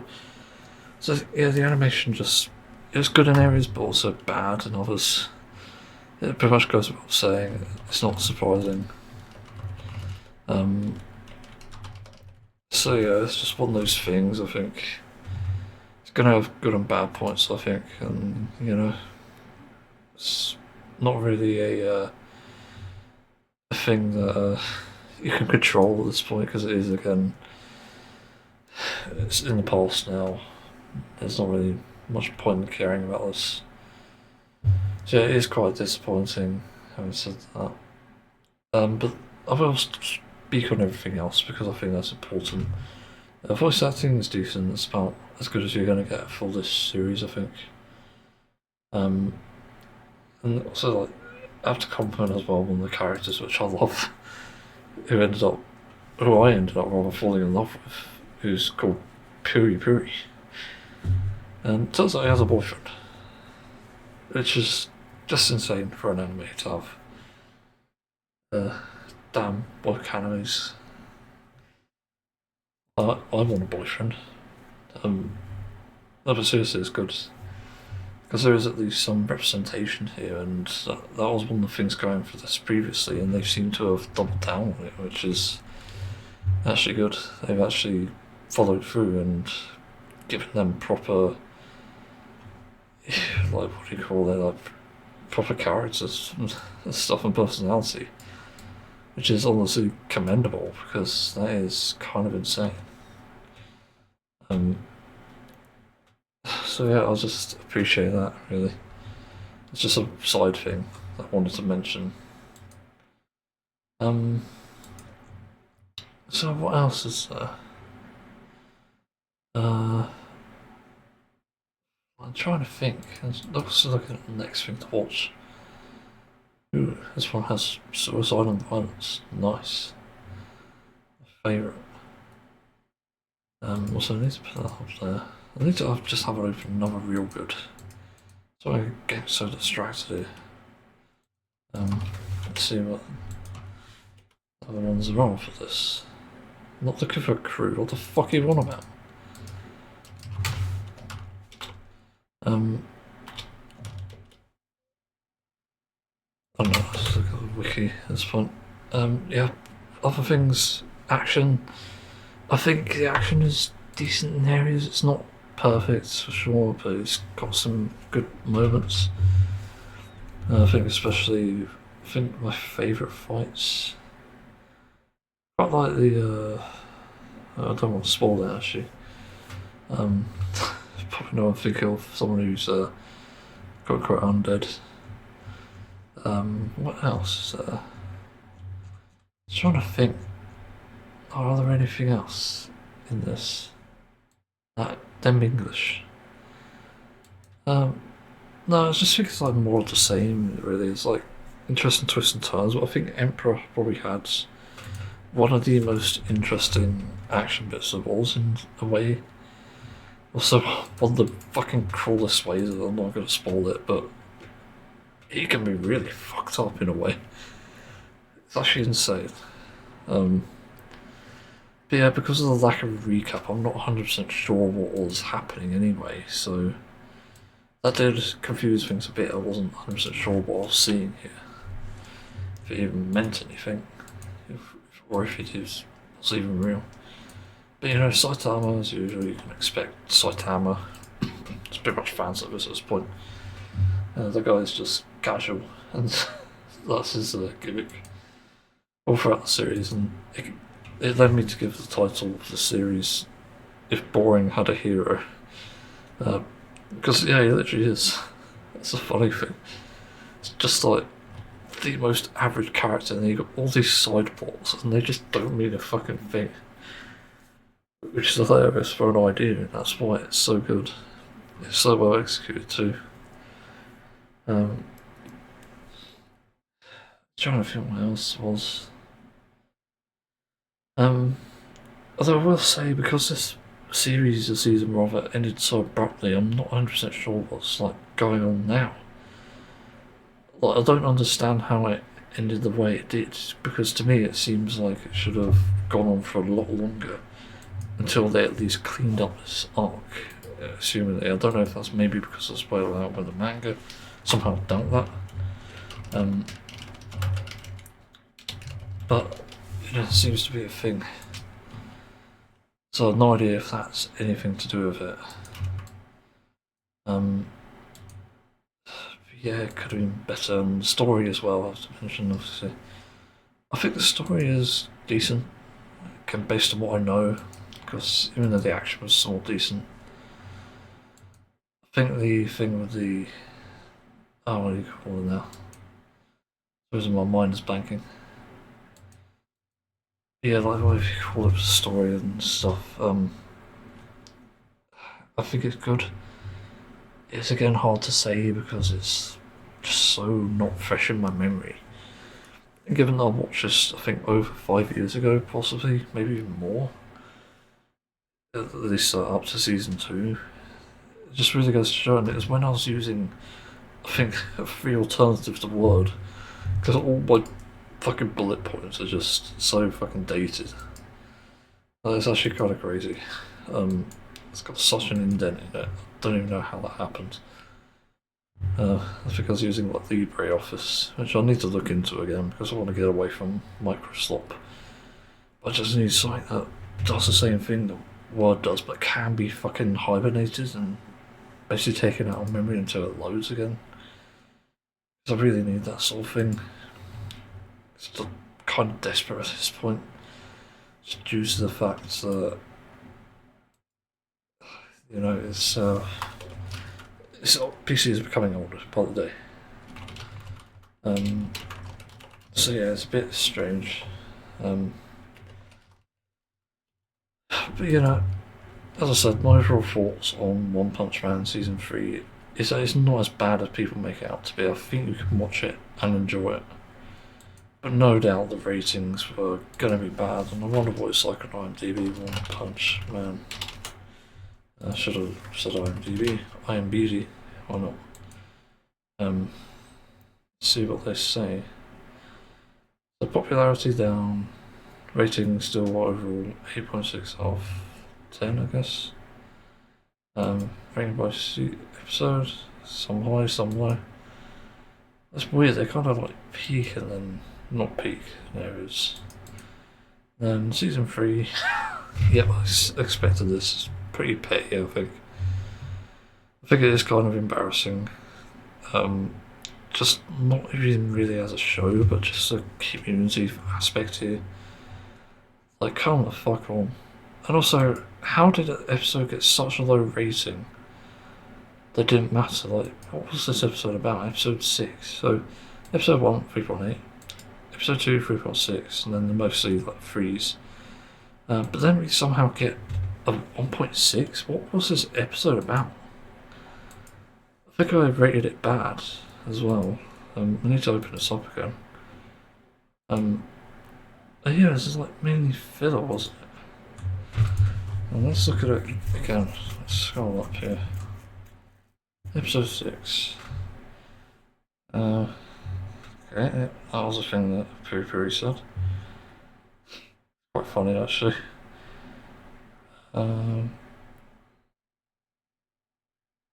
Finds a guy, apparently. Probably spoilers to people. Let's look up there. Oh, so it's not. I thought it was a good episode, apparently. I wonder what the deal was then. I'm quite curious. Worst anime adaptation I've ever seen. I mean, every second is so bad, it's better to watch a fat made on manga. Yeah, I forget this is a manga as well. See if I've mentioned it. All episodes horrible, many panels were removed. That's probably why. That explains like the Genos thing. Okay, there's someone mentioned it there. So yeah, I noticed something off about Genos because I didn't feel like it was normal. So you know, it's a weird thing, I suppose. They didn't even elaborate on that sort of thing, and it's just so strange to me.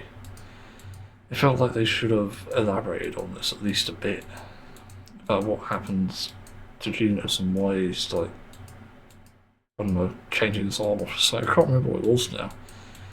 The fuck, I only watched this a few days ago. I'm already forgetting.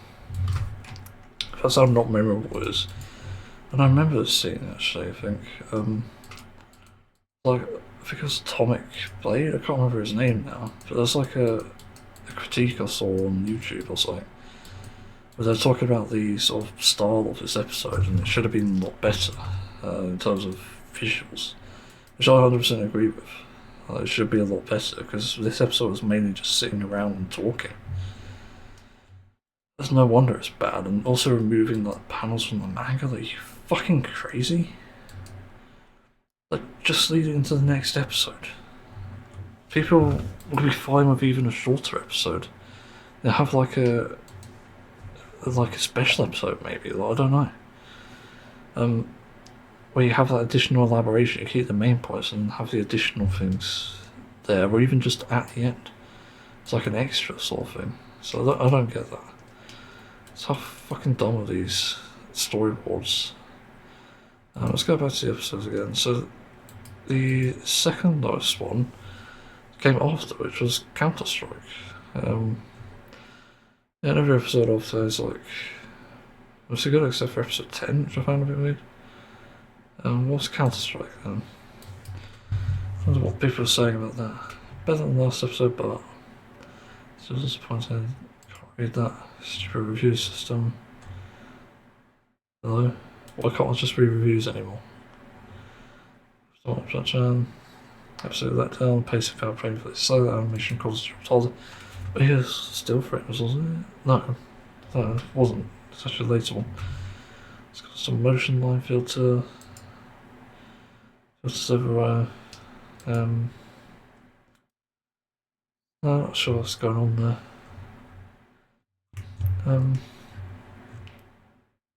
Yeah, not sure. Then what's this other one? Multiple Blood episode 10. Decided to publish such a shameful piece of work is treating people like fools, and then to accept appreciation for such work. First off, I quite on it. If JC could just consistently make these episodes just a tiny bit average all the time, just add a frame that has such ambition on it and tell the story. Yeah. I think this was the one with the 3-1. Yeah, it was. Yeah, this is the exact episode I was talking about. So shit. It's some of the worst animation, but I don't know if it deserves 1 star. I think a lot of these reviews are just really just children or something, because if you've actually seen the episode, you'd see it's not as fucking bad as you think. And I believe I rated it somewhat generously too. So what's this episode? Oh, episode 7 I rated okay episode, just slow action and stuff. Episode 10, okay episode, dodgy as fuck animation. So yeah, there's got a few notes on that as well. Episode 11 had a lot more. Episode 12 had quite a lot too. I also just found where they ended it's kind of weird. It's just a big thing for me. It's hard to focus on that, especially when it's like this. But yeah, just things not as bad as they say, but others kind of bad. It doesn't change my overall view of the series, but it's still something. I just think it really could be better in a lot of areas. So yeah, I don't really know what to add to it, to be honest. I've pretty much, I think, explained everything I can here, discussed it. So yeah, that's my thoughts on One Punch Man Season 3. Well, there's been a big sort of thing about the Bricks and Minifigs situation, although it's still messy. I will say there's nothing definitive, but there is more clues. Coffeezilla did a video about it finally, and it's about where the collection possibly went, and it is extremely messy. It's like the previous owners, the ex-employees, and the U-Haul van and shit, and also the new owners. It's actually pretty insane for what it is, because you kind of wouldn't expect it, but there are so many twists and turns in it. Because it seems like every side was at least exaggerating and fighting over something that didn't really exist in a way, because everyone was sort of wrong in a sense. I think the previous owners, Gormans I believe, could have got that name wrong. There's obviously the past, which I don't think is really relevant. Again, you can have a bad past and make a good living after. But you know, that's one part that just does seem a bit suspicious, at like a grain of salt. And then there's also the lack of photo evidence, which is another thing. And then obviously this whole like U-Haul van thing is extremely suspicious, because we don't know exactly what happened to his collections during that. There was supposedly a lot of the Legos put up in a safe, but I don't know how true that is. So we haven't really seen the safe, or shouldn't really anyway. But it just shows that's actually a good strategy for protecting it. But it does get even weirder, because there's also like the Excel sheets and the purchasing, the commerce side of it. Apparently people take these out to put a down payment and then pay the rest later, it seems, and there may in fact be people who've like put the down payment in and probably not paid the rest, which is pretty fucking insane in my opinion, and I think that's probably one of the things worth investigating. But as well, from the actual owners side, the Mansons, there's also some confusion from them. They seem to act like they don't have any accountability in this situation, which is an important thing I'm seeing brought up now. And also the value, as it is really important here. It's not actually $200,000. It's more like 107,000 or 108, isn't it? 107 actually, according to Coffeezilla, obviously. But this is actually quite a big deal. I don't know why my throat hurts so fucking much. It's weird. But no, it is a big deal, because the reality is the collection isn't priced that high. So I think it was probably a corporate mistake, if I had to say, because I think it was like the Gormans who priced that, if I'm not mistaken, and that's obviously not a good thing to do when the actual value is about, I believe they said 89,000 to 107,000. So we're looking at a collection that's not even that much. So it's about half of what the actual price was out there. Which, it does complicate things a bit, and also, as I was going to mention at the end, but I might as well mention it now, the lawsuit that Ben has against them is kind of a bit exaggerated. I think it was like $300,000 that he's suing for.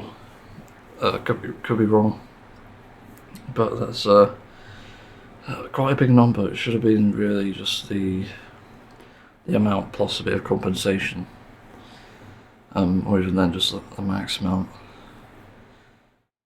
But it's so weird, and the other thing is that apparently parts of it have sold based on the down payments, and then there's a part of the collection, like 10 to 20,000 missing. $20,000, which is extremely bizarre. As for where it's actually gone, it's kind of crazy to think about. But this is kind of why there needs to be a bit more investigation, and also parties that have done suspicious things in this need to be 100% investigated, 1000% investigated. Because there is something clearly wrong here. As I said before, if Bricks and Minifigs can actually clear their name, they should have done that. The first moment this popped up, they should have shown all the proof, done an investigating, laid out the evidence, do it behind the scenes if you have to, and also take on every legal thing that comes your way. So with Reckless Ben even handing that order, they should have looked at it, but in a sense it's like obscuring the legal system by doing that, and I'm pretty sure it's illegal. So it is actually pretty insane. So I'm trying to think, like, what else is going on? Trying to think, like, it's a thing. I think obviously the best way for like things to go right here is to provide the correct amount of compensation. So obviously if these parts have sold, they should have obviously had the money from this, and if anything goes wrong, then they need to also show up that amount of money. Like if the possessions are gone, they need to take responsibility. Say, yes, we fucked up, and they're the ones who have obviously had the possessions, and they should just want to just get out of the way, like stop all this fucking drama already. Just start to bloody give the right compensation. Genuinely, it's just so fucking childish and insane. So all you had to do was give the fucking damn money. You know, the collection was in their possessions, it is in the documents, and parts of it went missing. Like, okay, what do you do there? You simply compensate. You say, okay, you'll let go of the collection. What the fuck? Yeah, my voice going weird. Well, actually, sorry about that. It's not about compensating, it's actually about investigating it. So, the moment part of the collection disappears is when you should be worried. I can't remember if it was actually included in the documents or whatever, like what parts were stolen. But obviously they should be notified, so Brian should have been notified that the collection has been stolen, we're investigating it, and, you know, whilst it is sort of a heart attack waiting to happen, it's also important, that's transparency, and the first thing they should have done is obviously investigate the fucking thing. Okay, it's stolen. Do you just sit there and do nothing? It's like, woe is me, stolen Lego, I'm not gonna care. That's not how you fucking deal with theft. And it's ironic when the Mansons accused the Gormans of thieving. Like, what the fuck are you on about? It's just crazy. So see, they've taken the wrong steps here. Bricks and Minifigs are still 100% in the wrong, and that obviously needs to be investigated still. So Brian can be compensated and either get his Legos back or his money back. It's just that obvious, and then you're just risking the brand dying, the Bricks and Minifigs, over this. Over like $10,000-$20,000 worth of Legos, which you could have easily, a CEO of a company, and maybe even store in it, could have easily fucking given the part for, like compensated him. And given the house that I saw that Josh was at, it's kind of like, you know what? What the fuck are you doing? Like, you obviously have the money to fucking compensate it. I could be wrong, but the size of that house, the amount of things out there, it seems ridiculous to me. So yeah, there's obviously a lack of accountability here. And that's something that's not going to go away anytime soon.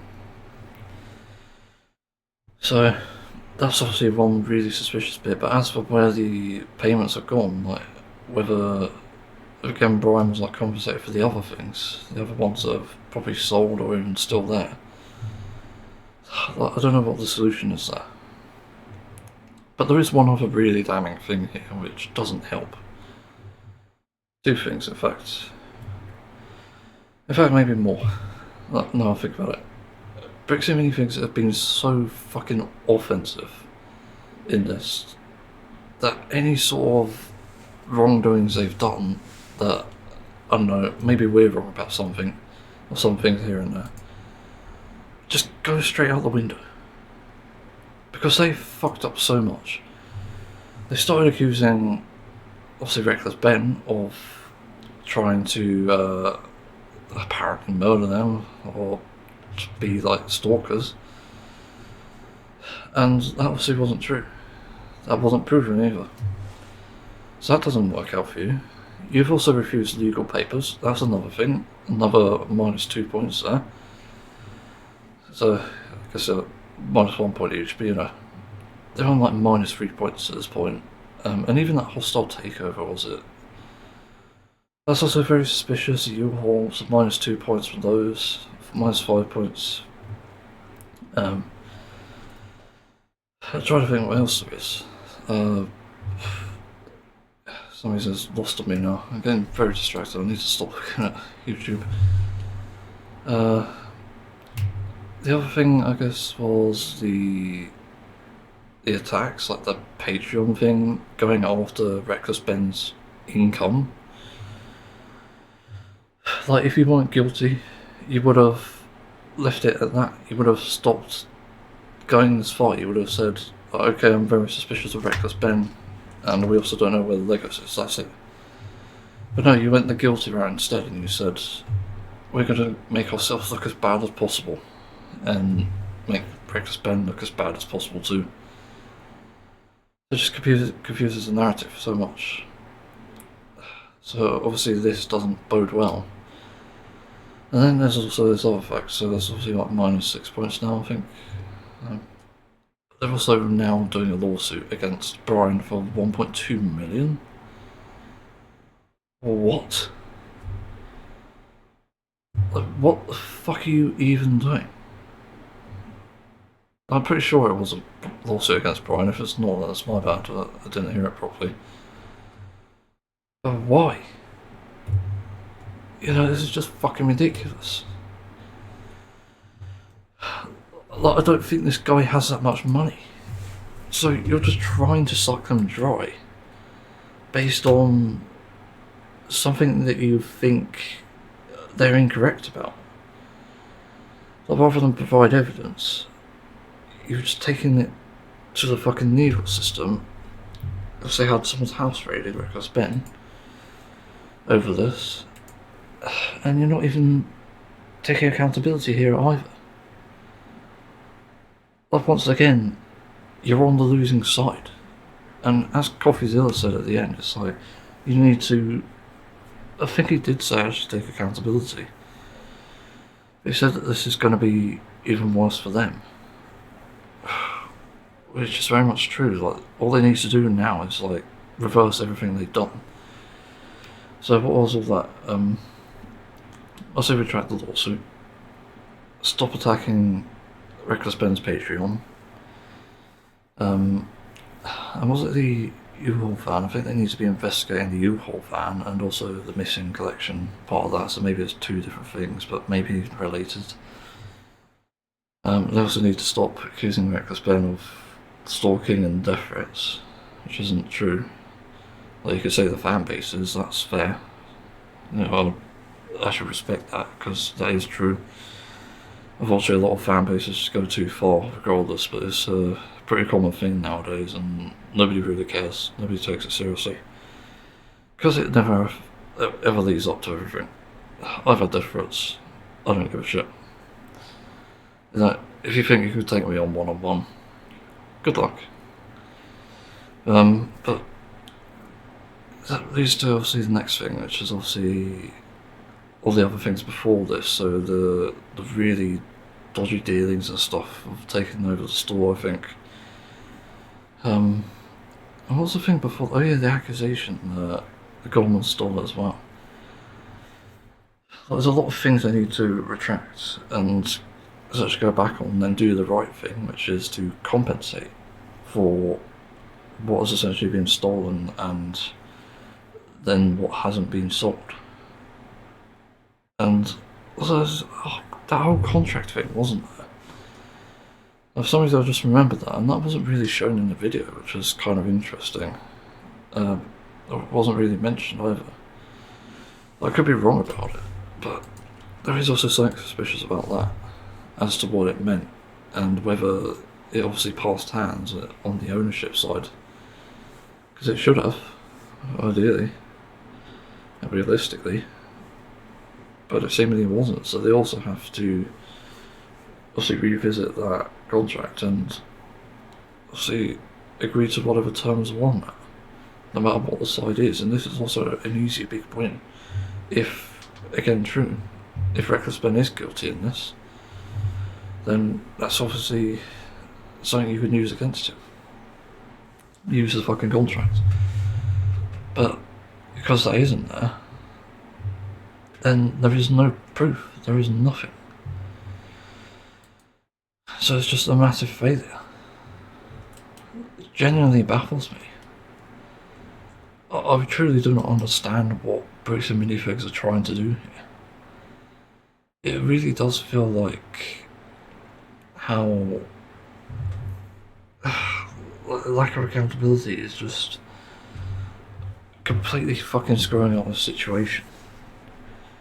And as usual with corporations, and this is the thing, you only make it more dangerous for yourself and your corporate bodies. It's always going to get worse because you make things worse. Where someone like, I don't know, let's say Nvidia, let's say someone's got a faulty graphics card and it doesn't work the way it should. Like mine is, actually.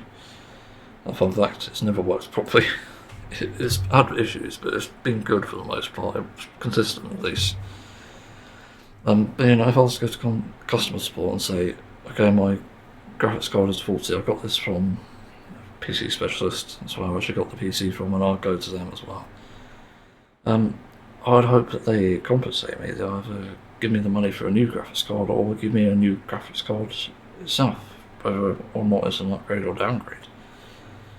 And I think that would be the best way to deal with that situation, also assuming you can prove it as well.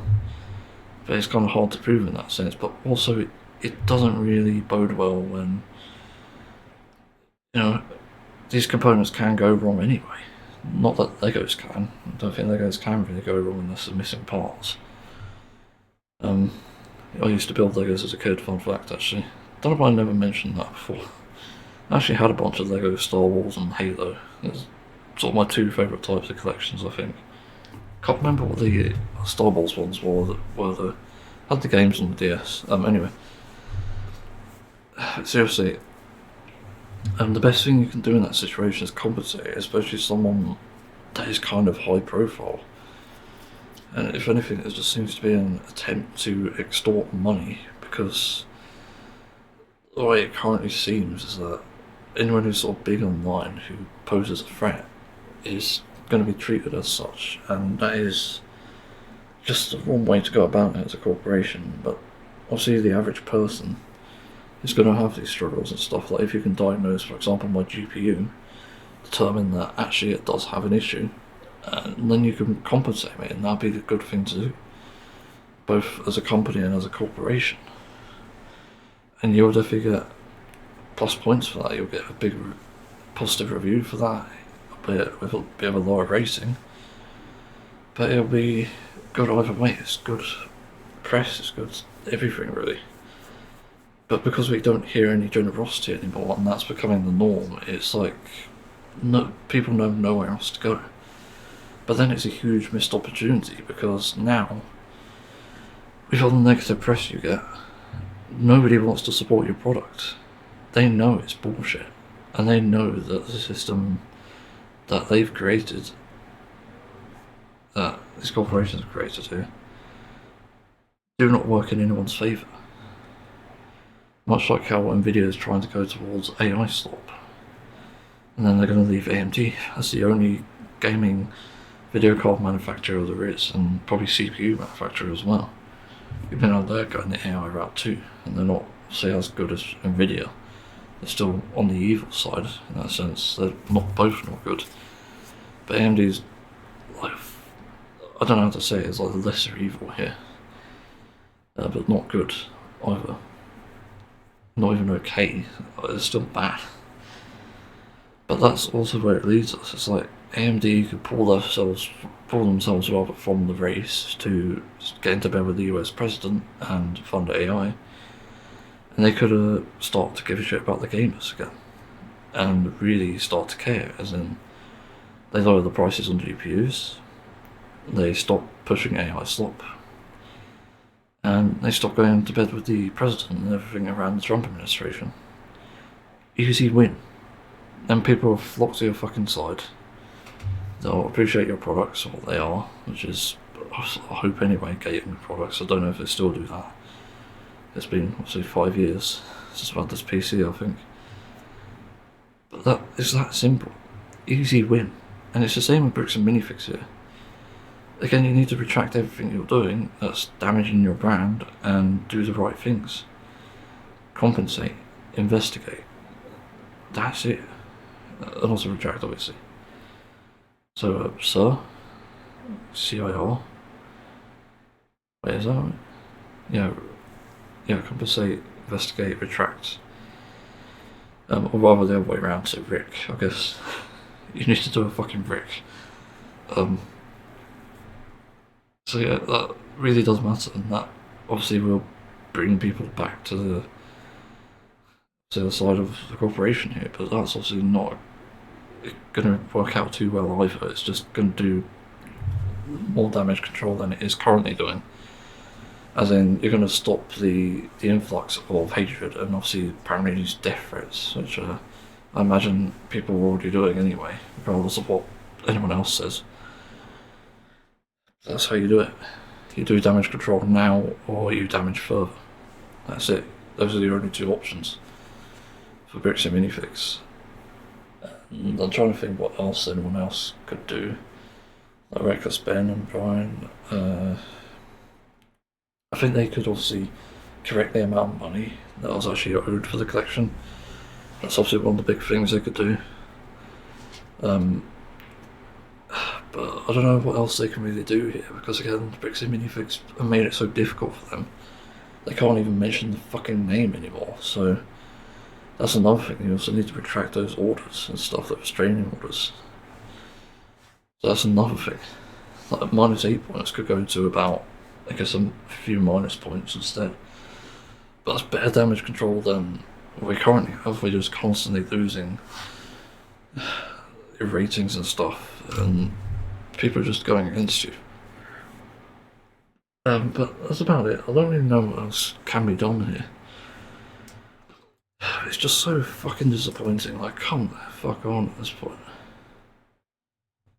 It genuinely makes no sense.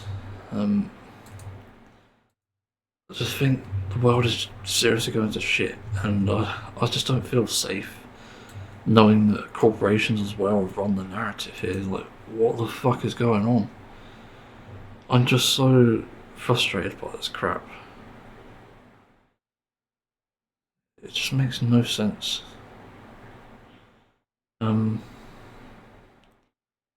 Yeah. Um, so, I don't know what else to add here, to be honest. Yeah, that's about it for this, I think. So, I need to go and crap myself. I actually did one of the biggest craps I've done in a long time yesterday. Even though I've been crapping all fucking day yesterday. Which is extremely weird. So yeah, let's actually move on. God, I just want to get on with my hobbies. It seems I can't at the moment. There's too many things happening at once and too many clusterfucks. Yeah, where do I even start? I was looking at some videos of the rioters footage and also the victims and nurses. Apparently the migrant nurses who were targeted in the attack in Belfast, ironically by terrorists, British terrorists, for that matter. And it's just terrible. So, I don't even start. I looked at a few of the comments, and ITV is just full of reform bots here, saying that, saying like, no you haven't mate, or saying they all include mate. Just fucking insane. Because that's apparently a big part of British culture or something. To obviously like spam mate as much as possible. I don't really do that. I don't really have a sort of lingo or anything. But there are just some more insane comments, like people literally believing that the governments have failed them, and failed to protect them. Like, this is the thing with that story. I don't even recall if there was like a crime linked to the knife man. I could look at the wiki maybe, because that'd be easier if there is a wiki of this guy. Let's see, Belfast knife attack. It'll come up obviously. What happens? Protest break out because capital independent. Nice. Prefer the independent over others. What did it happen? Entering road, not Belfast. What happened? Man brutally stabbing at the head of a prone victim laying on the ground. Pictures people interviewing while holding a stick. Okay. That's not really going to be effective though, honestly. Use it as a weapon, but I don't know. And the thing is, like, if someone holding a knife, the best thing to do is obviously to keep your distance, but one of the best ways you could do that, literally kick out their fucking hand, even with the risk of hurting your foot badly. So yeah, apparently the guy had a migration status from September 2023, so it's only like 3 years ago, and granted leave to remain in the UK until 2028. Previously travelled from Sudan to Paris, dates unknown. Subsequently flew from Paris to Dublin, again on day unknown. So he didn't even fucking go by boat. Like, that's extremely fucking ironic, because they're constantly on about the boats, especially in these comment sections, and this guy wasn't even on a fucking boat. It's insane. So what was the motive? Police bureau says ruled out terror-related motive for this attack. At this point, but detectives have stressed that the investigation is at a very early stage and keeping an open mind. Politicians across the UK are condemned the incident.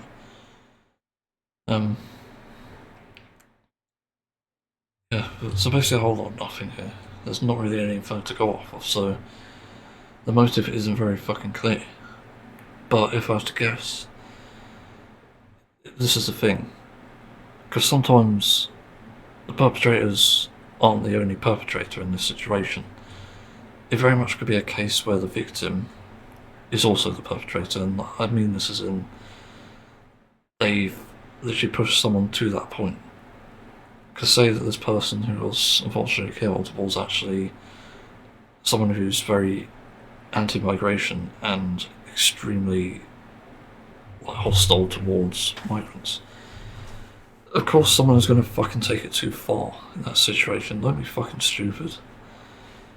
If you push someone over the edge enough, they'll start to get tired of it and start to be desensitized, and that's why this even fucking happened. I'm pretty sure this is what also happened in Henry Nowak's death as well, if I'm not mistaken. We'll see if it's not right, then yeah, correct me. That's why it's so fucking ridiculous to see this again blowing up, and a lot of the things I see in the comment sections just remind me that a lot of this is just complete racist bullshit, as it always is. And the absurdity that just knows no bounds, it seems.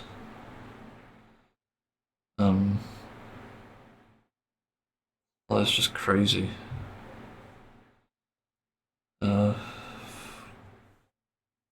What else? Sorry. I'll try to think of the other comments I made, or maybe I need to just go into the actual the comment sections again. I think the ITV News one is probably the worst one, but they're so fucking dumb.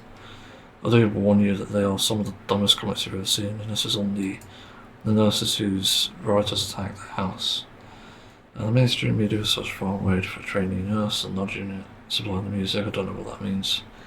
I looked up the nudge unit actually, and it's like apparently like the strategy of like nudging politicians to sort of encourage migration or something, but not obviously strictly about migration. It's just a very sort of umbrella term. But I don't know. It seems very stupid, really.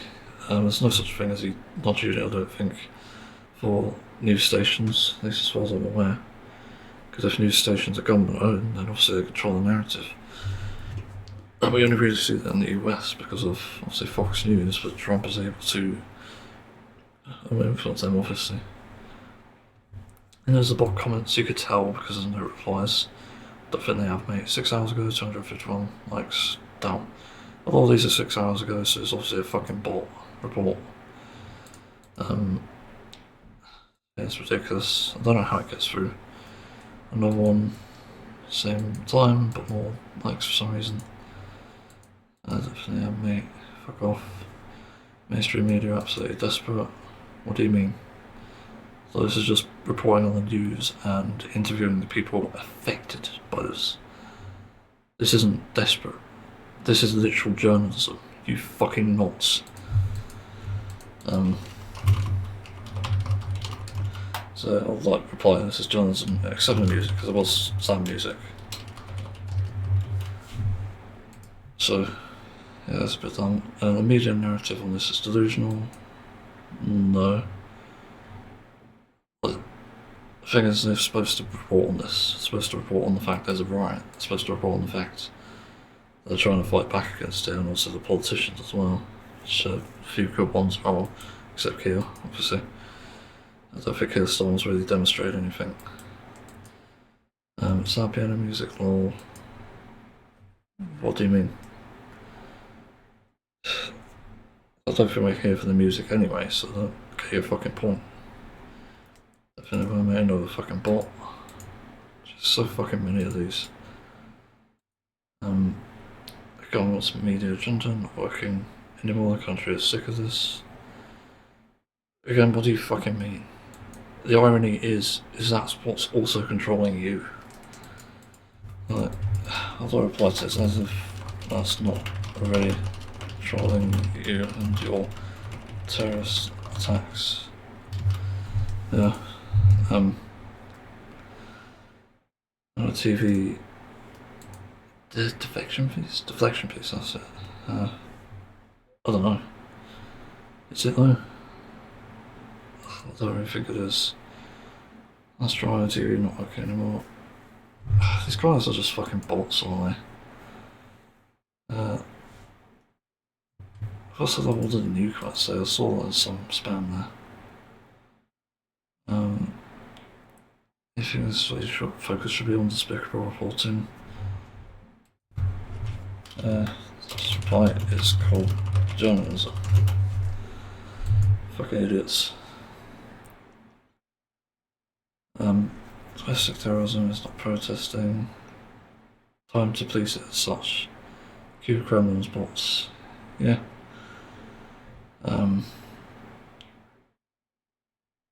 It's pretty much agree with that comment. Meanwhile, my children can't get nursing places and have to train in England and Scotland, wherever the media, when our children are discriminated against. Fuck you on about? What do you mean nursing places? Like, is that nurseries or what? I have to train in England and Scotland. What are you even on about? I'm so fucking confused. I can't in these nowhere. I didn't. What does that even mean? Some people here don't even speak fucking English and yet they're defending English. What?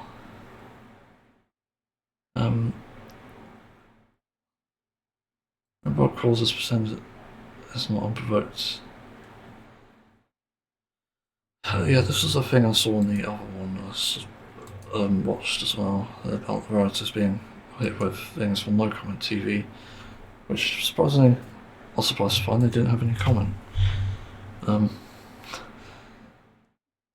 a lot of the comments are saying the same thing. The government needs to take responsibility for their policies.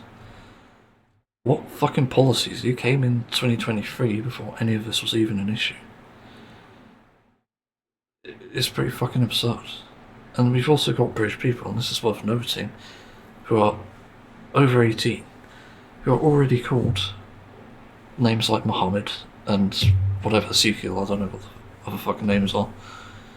But this isn't a result of migration, it's literally a result of the internet and also just the cultures we've had around it anyway. We've had these cultures for years, dating as far back as the fucking 80s. And I saw this in Only Fools and Horses, but they had like, I think Muslim characters there, if I'm not mistaken. At least Pakistani characters as well. But, you know, we've had these cultures since back then. So this isn't anything new, there's no new fucking invasion. It's just insane. Let's see another comment. What a mess they're going to create, a total sham on them. Can't even spell.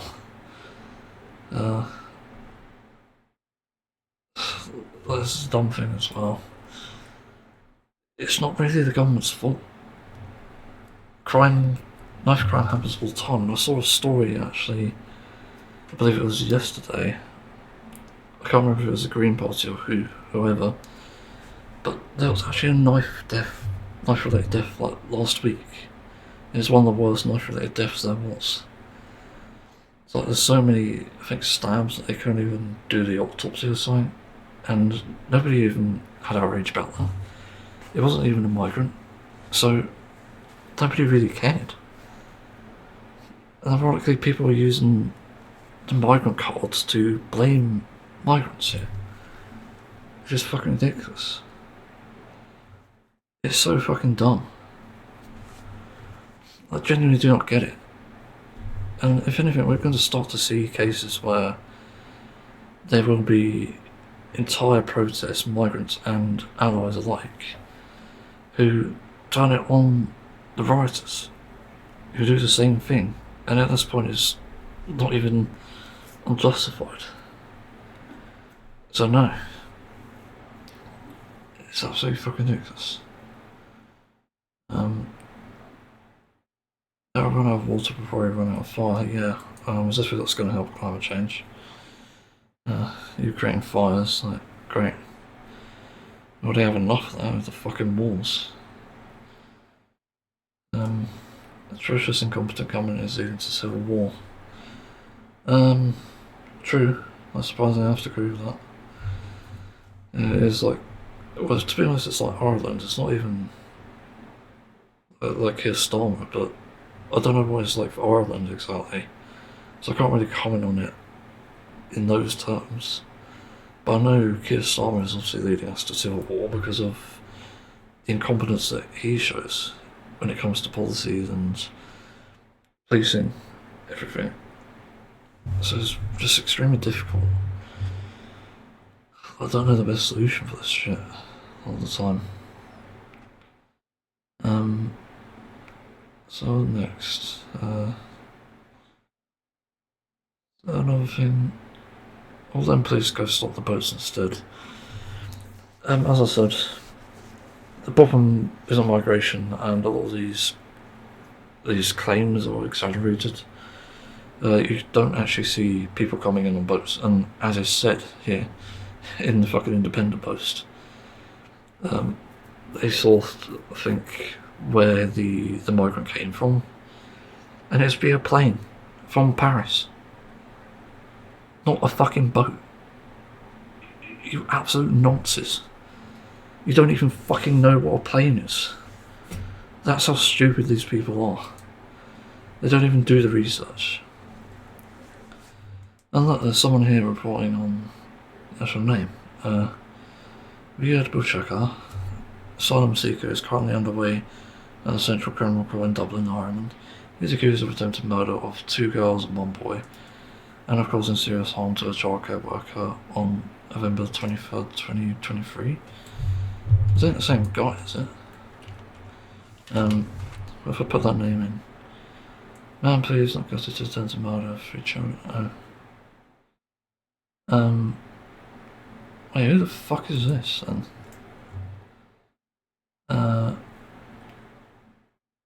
So who is this guy?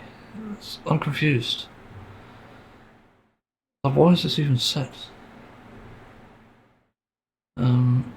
Says charged with assaulting 3 other people and producing a 36cm long fucking knife. Jesus.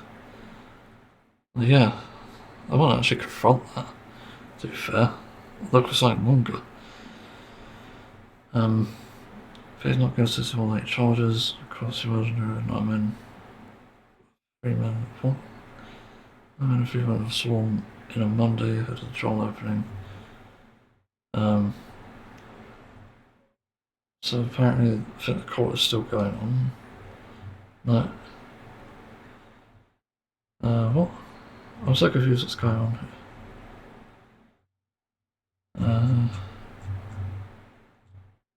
So what's the end say here? It's that big fucking chart here. Please not consider it murder, but was he? Good. But like, who is this though?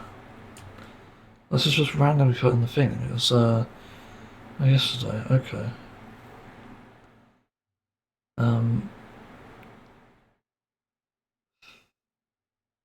Like, I don't know. Like, there's no mugshot here, so I don't even know who the fuck this even is. What's this one? No.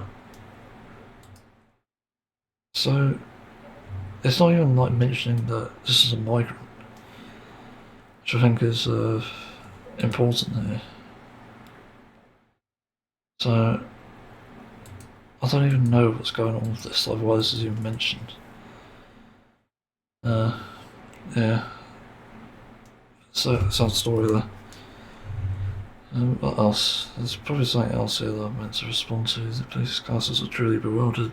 Like it. The good hard spoken citizens are unhappy.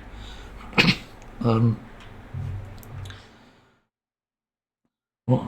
I don't understand what this is even saying. Like, we need a fucking wealth tax, obviously. It's the billionaires and governments that are ruining us. And the only ways we can fix society, both the migrant situation and this, is with proper fucking funding. Like what the...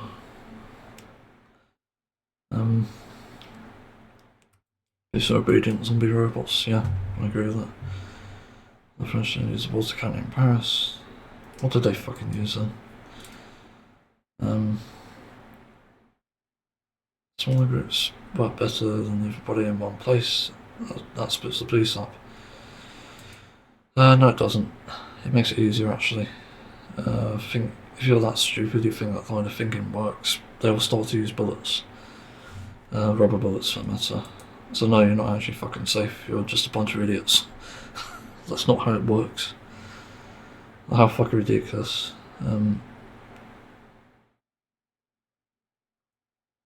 This comment is extremely dumb.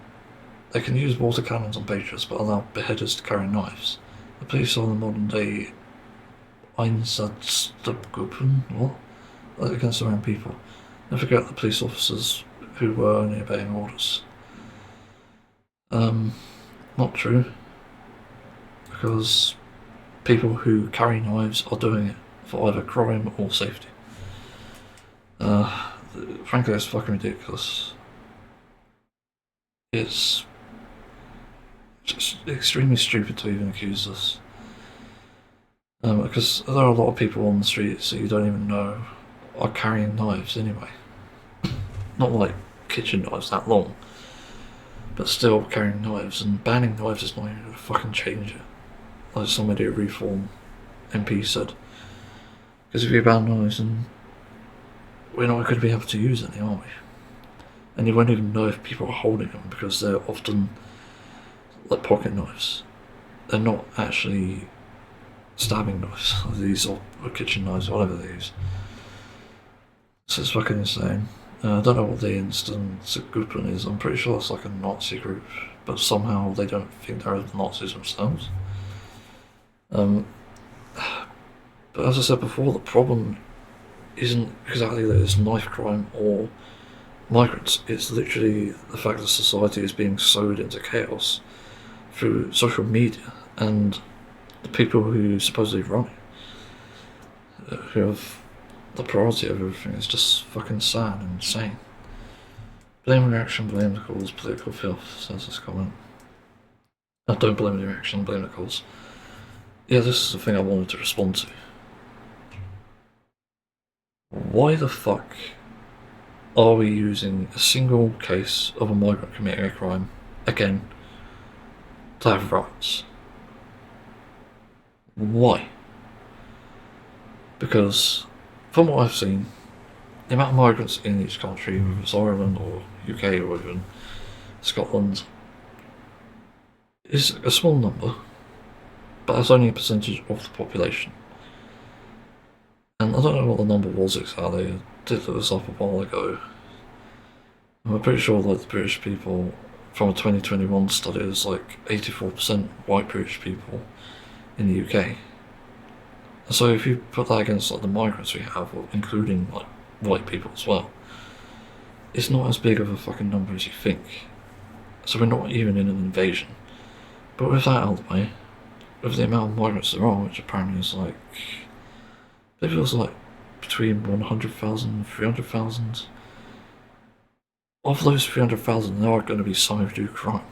The same way the 60 odd million UKs, I think there is, I'm mistaken about that. They literally do crime all the time. There's a good portion of British people that do that. So, again, this doesn't make any fucking sense. Like, the cause here is not even a cause. There is no just cause in this either. It's just, frankly, fucking racist and, like, obviously, anti-immigration. And I'd be on your side, trust me, if there was actually evidence of this. I'd literally be on your side, but there isn't any evidence, so I can't believe this. There isn't a good cause for concern here. The same way that all this United Kingdom bullshit started as well. All the GB News misinformation. I just can't see how this even correlates. I don't think my migrant nurse in the NHS is a rapist. I don't even think that any of the doctors I've seen who are migrants are rapists. I don't even think the delivery people I've met are rapists. So, or even beheaders, like, switch it out for beheaders as well, or knife crimes. You don't fucking see it. And, you know, it has to be proven. The fact is, migrants are working in these places that nobody else wants to. And so you're putting them rather throwing them under the bus because of what a billionaire and a corrupt MP says, which they are, by the way. They're for the billionaire class, not the working class. And if you actually believe that, you're truly a fucking idiot, gullible, and hopefully someone put your head on some spikes, because frankly, that's what they'll do. They don't care about you. They'll put your head on spikes the moment they get into power. But that's what's going to happen. If you keep sucking up to the billionaire class, that's all that's going to happen here. Just chaos and destruction. Nobody gets paid. Everyone works for nothing. That's how it works. So I'll do one more crime or two, maybe. So many laws and rules introduced in this country without the vote of the native people, when only the handful of people profit from the import slave labour, the underdog will rise. I don't understand what this comment means. So many laws and rules introduced to this country without the vote of the native people. Again, what do you mean? Native people are citizens, I believe, for Ireland. I could be wrong. So you do have that vote. I don't know about the status of migrants voting. Admittedly, that's a bit of a kind of grey area for me, because I haven't really discussed it. Really, nobody even discusses that. If I had to guess, I guess they probably shouldn't be allowed to vote. I think that's kind of incorrect in a way, but unless they have citizenship where they have a mainstay and stuff, and they are here permanently supposedly, then that's the only case they can vote. So as I said, it's a grey area. We don't actually know if they belong here or not for voting, whether they should vote or not. So that's another thing to discuss, really. It's a fair point, but I don't think native people really even matters, because we've all got a bit of migrant in us anyway. Apparently I'm a bit French, which kind of makes sense. So apparently I'm from France.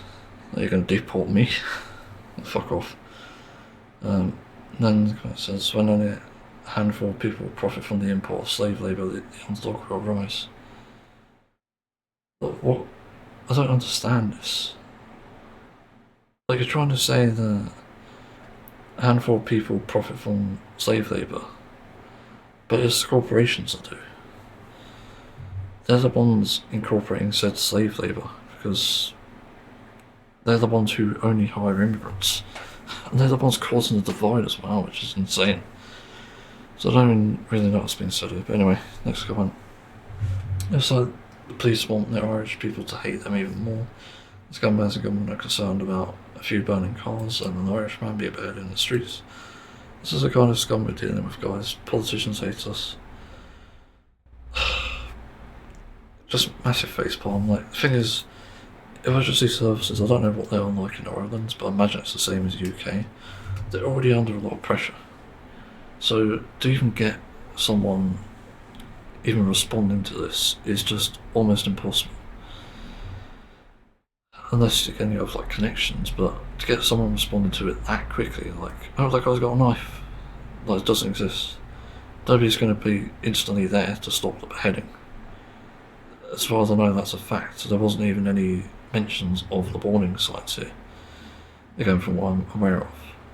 But there's no people calling the police saying there's a knife wielding maniac in the street before that along this road, but none of that even happened as far as I'm aware. So no, you weren't going to be able to stop the beheading, sadly. Of course it sucks, but nothing could have stopped that. And if anything, you have to look for the causal thing on this, which we don't even have a definitive answer on yet, because they're still investigating. They're still in the early stages. They still have to question the migrant who did this. So the motive has to be found somewhere. And if it is a case where it's oh, we just don't want British people in here anymore, we're migrants, we belong here, then yeah, that's inherently evil.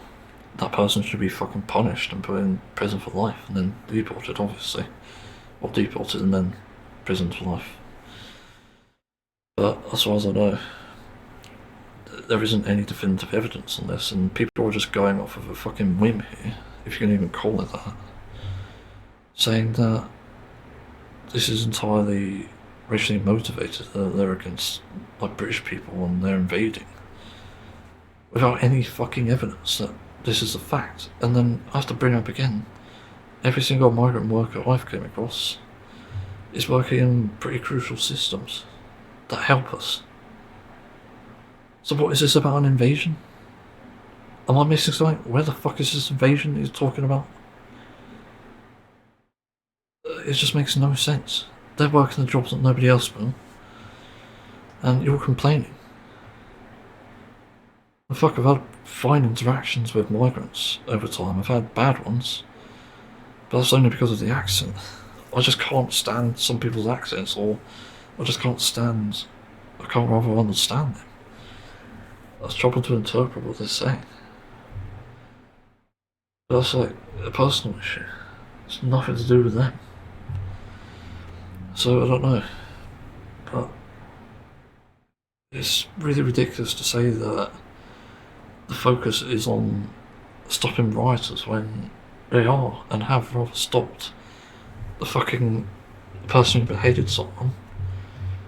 I'll see how in custody.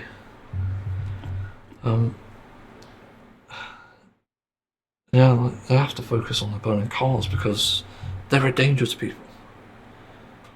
Like, do you forget cars work with petrol?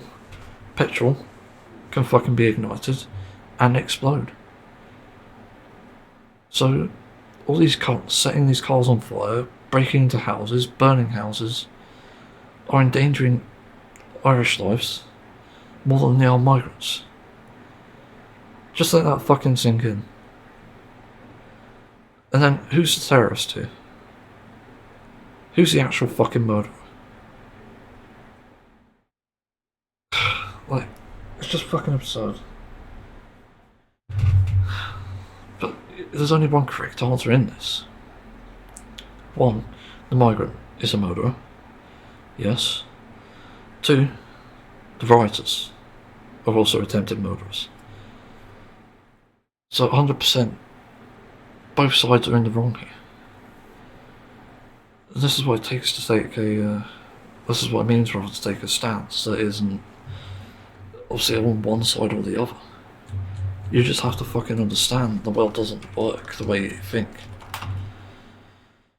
And it's not going to work in your favour ever, because this shit is just ridiculous. I don't really know what to add here. I'm just tired of this crap already. I've said everything I can. It's all blatant hypocrisy. When they accuse these people of terrorism, it's always the British people who are the terrorists, whenever you look at it. And it doesn't mean that migrant people aren't guilty in this.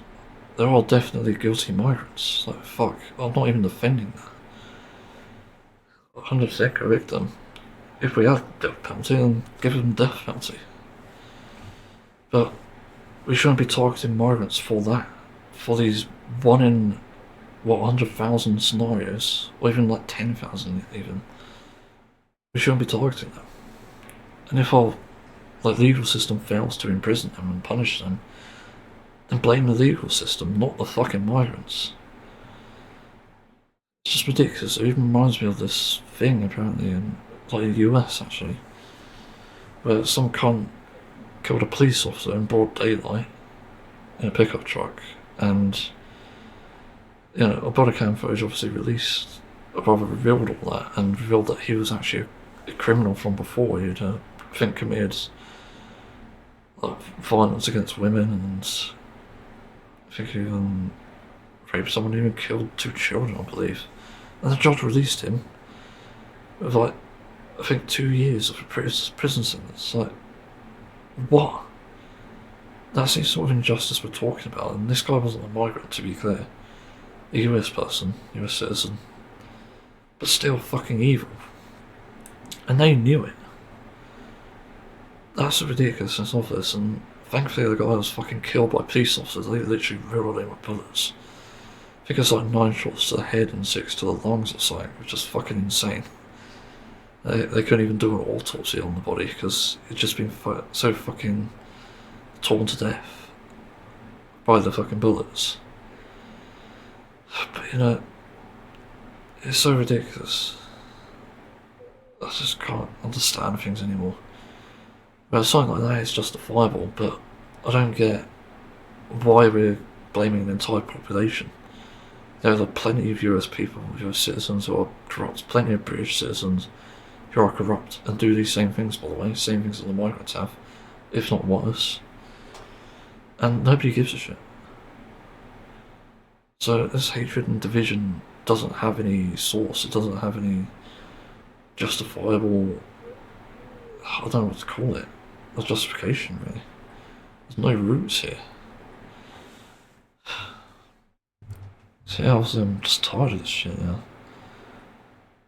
I get so stressed out over this crap, to be honest, because it's so bad. I want a reason to care, to give a shit. But I just can't. Because it just doesn't seem to make sense, nothing adds up.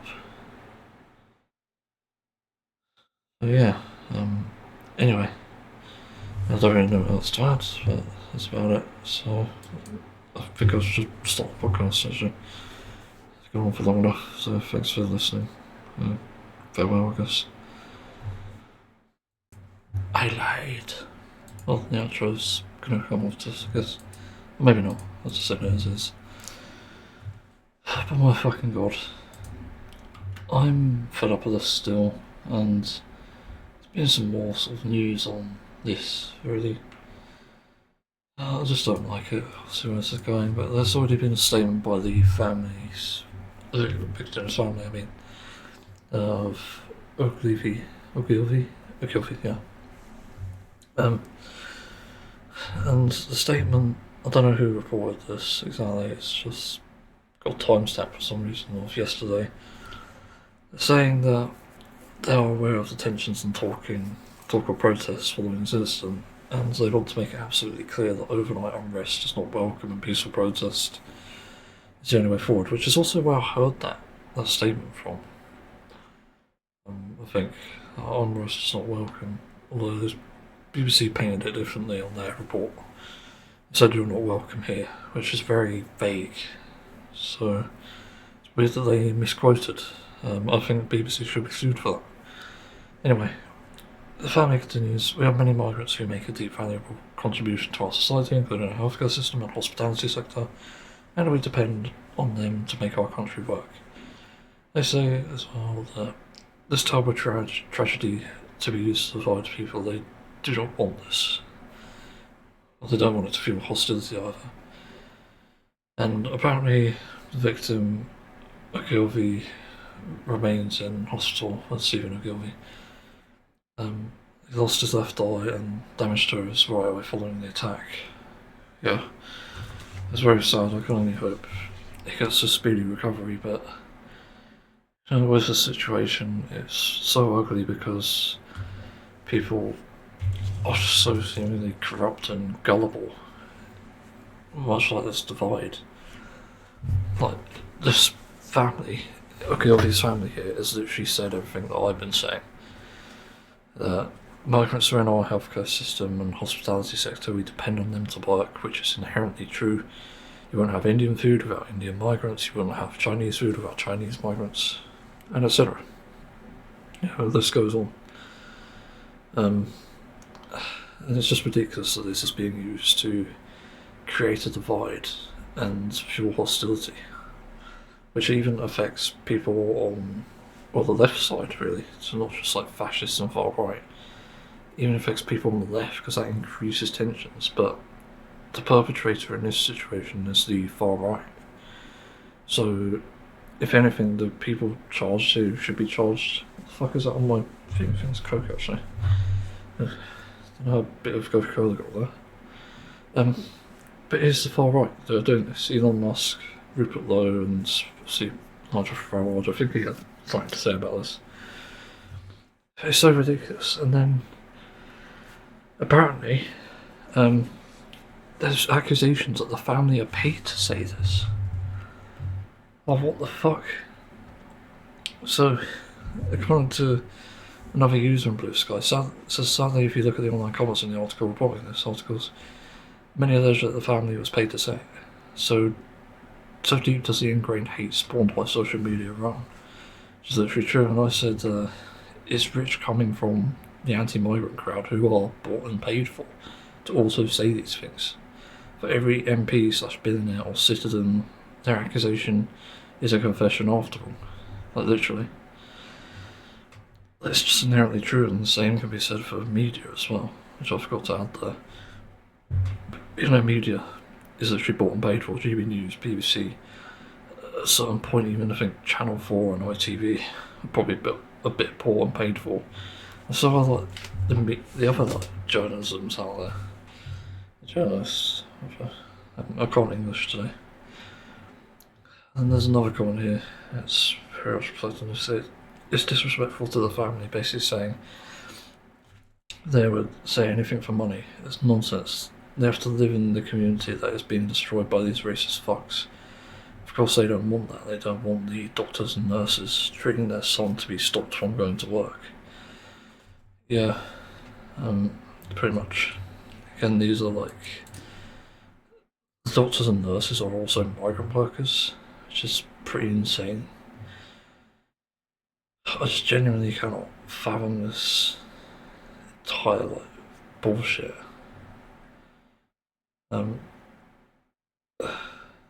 Why people believe this crap is just beyond me.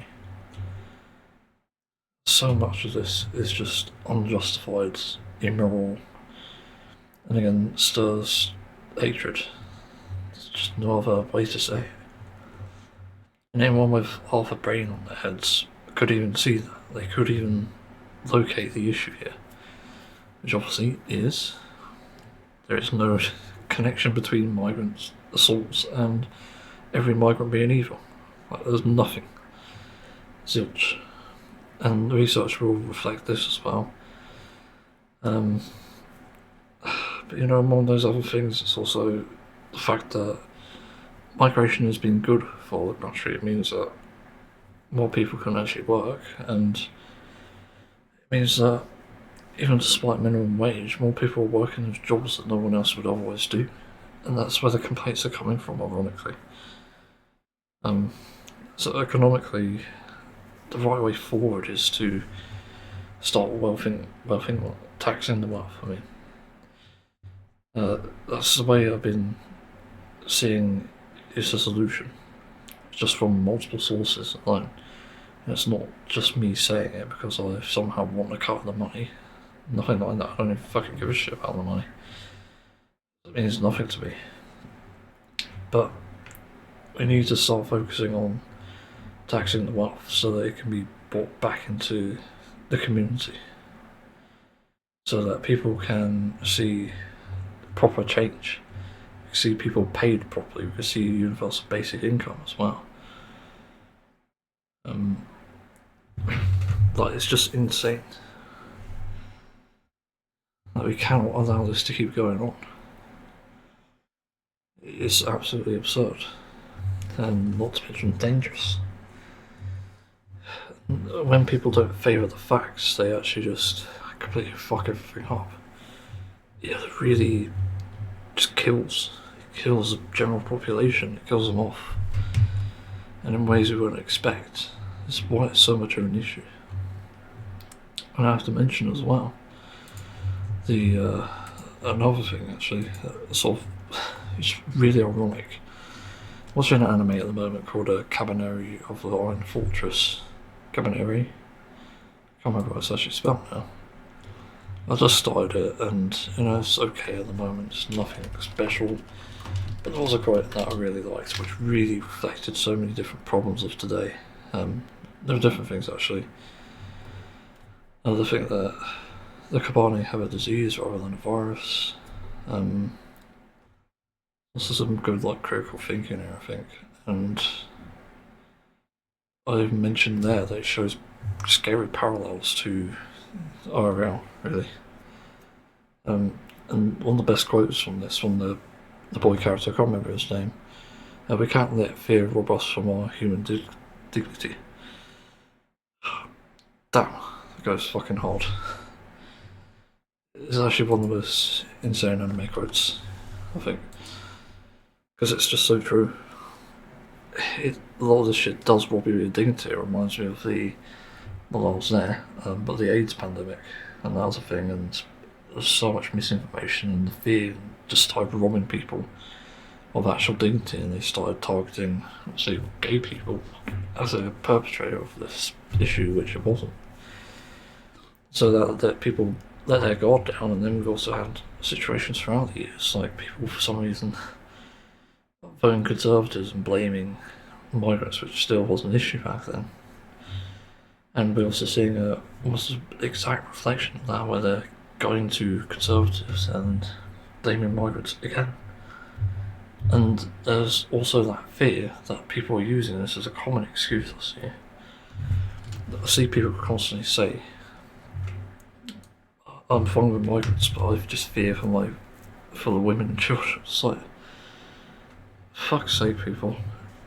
It's so petty and ridiculous. Not to mention it's probably a sign of jealousy as well, just to mention that. Because if you actually want to protect women and children, you do that by bringing in stronger laws. You don't do that by kicking out migrants, kicking them to the fucking curb, or rioting or even attempting murder on them. You literally do that through stronger laws for women and children. Because there is no correlation that migrants are inherently more likely to commit criminal acts, let alone people of colour. There is no fucking proof of that. So until we get to that point, nobody will be on your side. No sane person would take your side on this. And what's this other thing I was thinking of as well? The proper ways to protect women and children, obviously, to address the real criminals here, the white British people, who commit a lot of these same acts that the migrants do, that have been for some reason pedestaled, do it worse. This is the issue. It's nothing to fucking do with migrants. Piss off. I just don't get why white British people get a pass in this, but migrants, for some reason, they get targeted? Are you kidding me? I even want to know where the fuck this even comes from. It's fucking ridiculous. Yeah, I'm not so fucking tired of this crap. Just nonsense constantly. No actual proof of what they're saying. That's why it's so ridiculous of a claim that I just can't bring myself to believe.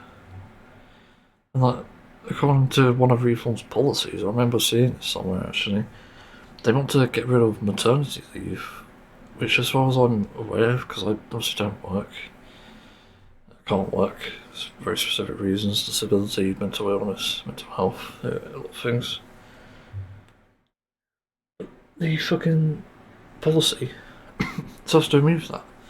So women and children alike are getting completely fucked over. So now nobody would want to hire women because maternity leave has a fucking law on it where it won't allow it to happen. And you're just screwed. You're not allowed to leave work for pregnancy. You probably have to give birth on the job to actually be able to sustain, obviously, feeding your child, looking after your child, even just your family, because sometimes it is just women working and men, some do try to work, others just don't. And also I put harder restrictions on men, in my opinion. I to have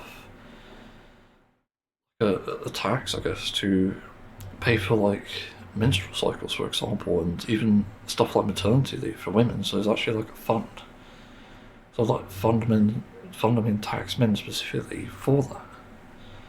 Just a small amount, but it'd work. It would be fucking effective. I don't know how you would implement that necessarily. That's obviously to be discussed. But that's again one of the many ways you can help women and children. And with children, you need a better education system. You need something that engages them more, takes them off the screens a bit more, possibly. There's also uses for it with it. But also getting the proper schools and education. I wouldn't be here today, I don't think, if it wouldn't have been for having a special education needs department in my school. And I definitely know that my, well, I would say intelligence, but I'm not intelligent. But I know I wouldn't be this smart without having had that experience. If I was bullied throughout secondary school, I doubt I would have come here as the same person. That I would have grown up like this. So it leads to different experiences. And that's why it's so important to support children too. Supporting like extracurricular activities if possible. And encouraging harder work. No doubt. Some children are lazy. But you need to encourage it, you need to reward children. So that's another thing to add on to that. And also stopping like predatory practices in games. Like Fortnite shouldn't be so greedy and stop FOMO, and games like Genshin Impact shouldn't be so like heavy on the gacha. They should just be built up like characters and stuff.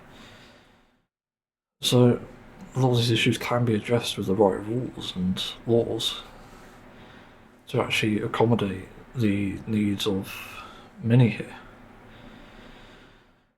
And obviously I didn't mean to like gloss over women in this one, but there are plenty of things that women need addressing. They need proper rights for, you know, when they're targeted by what do you call them?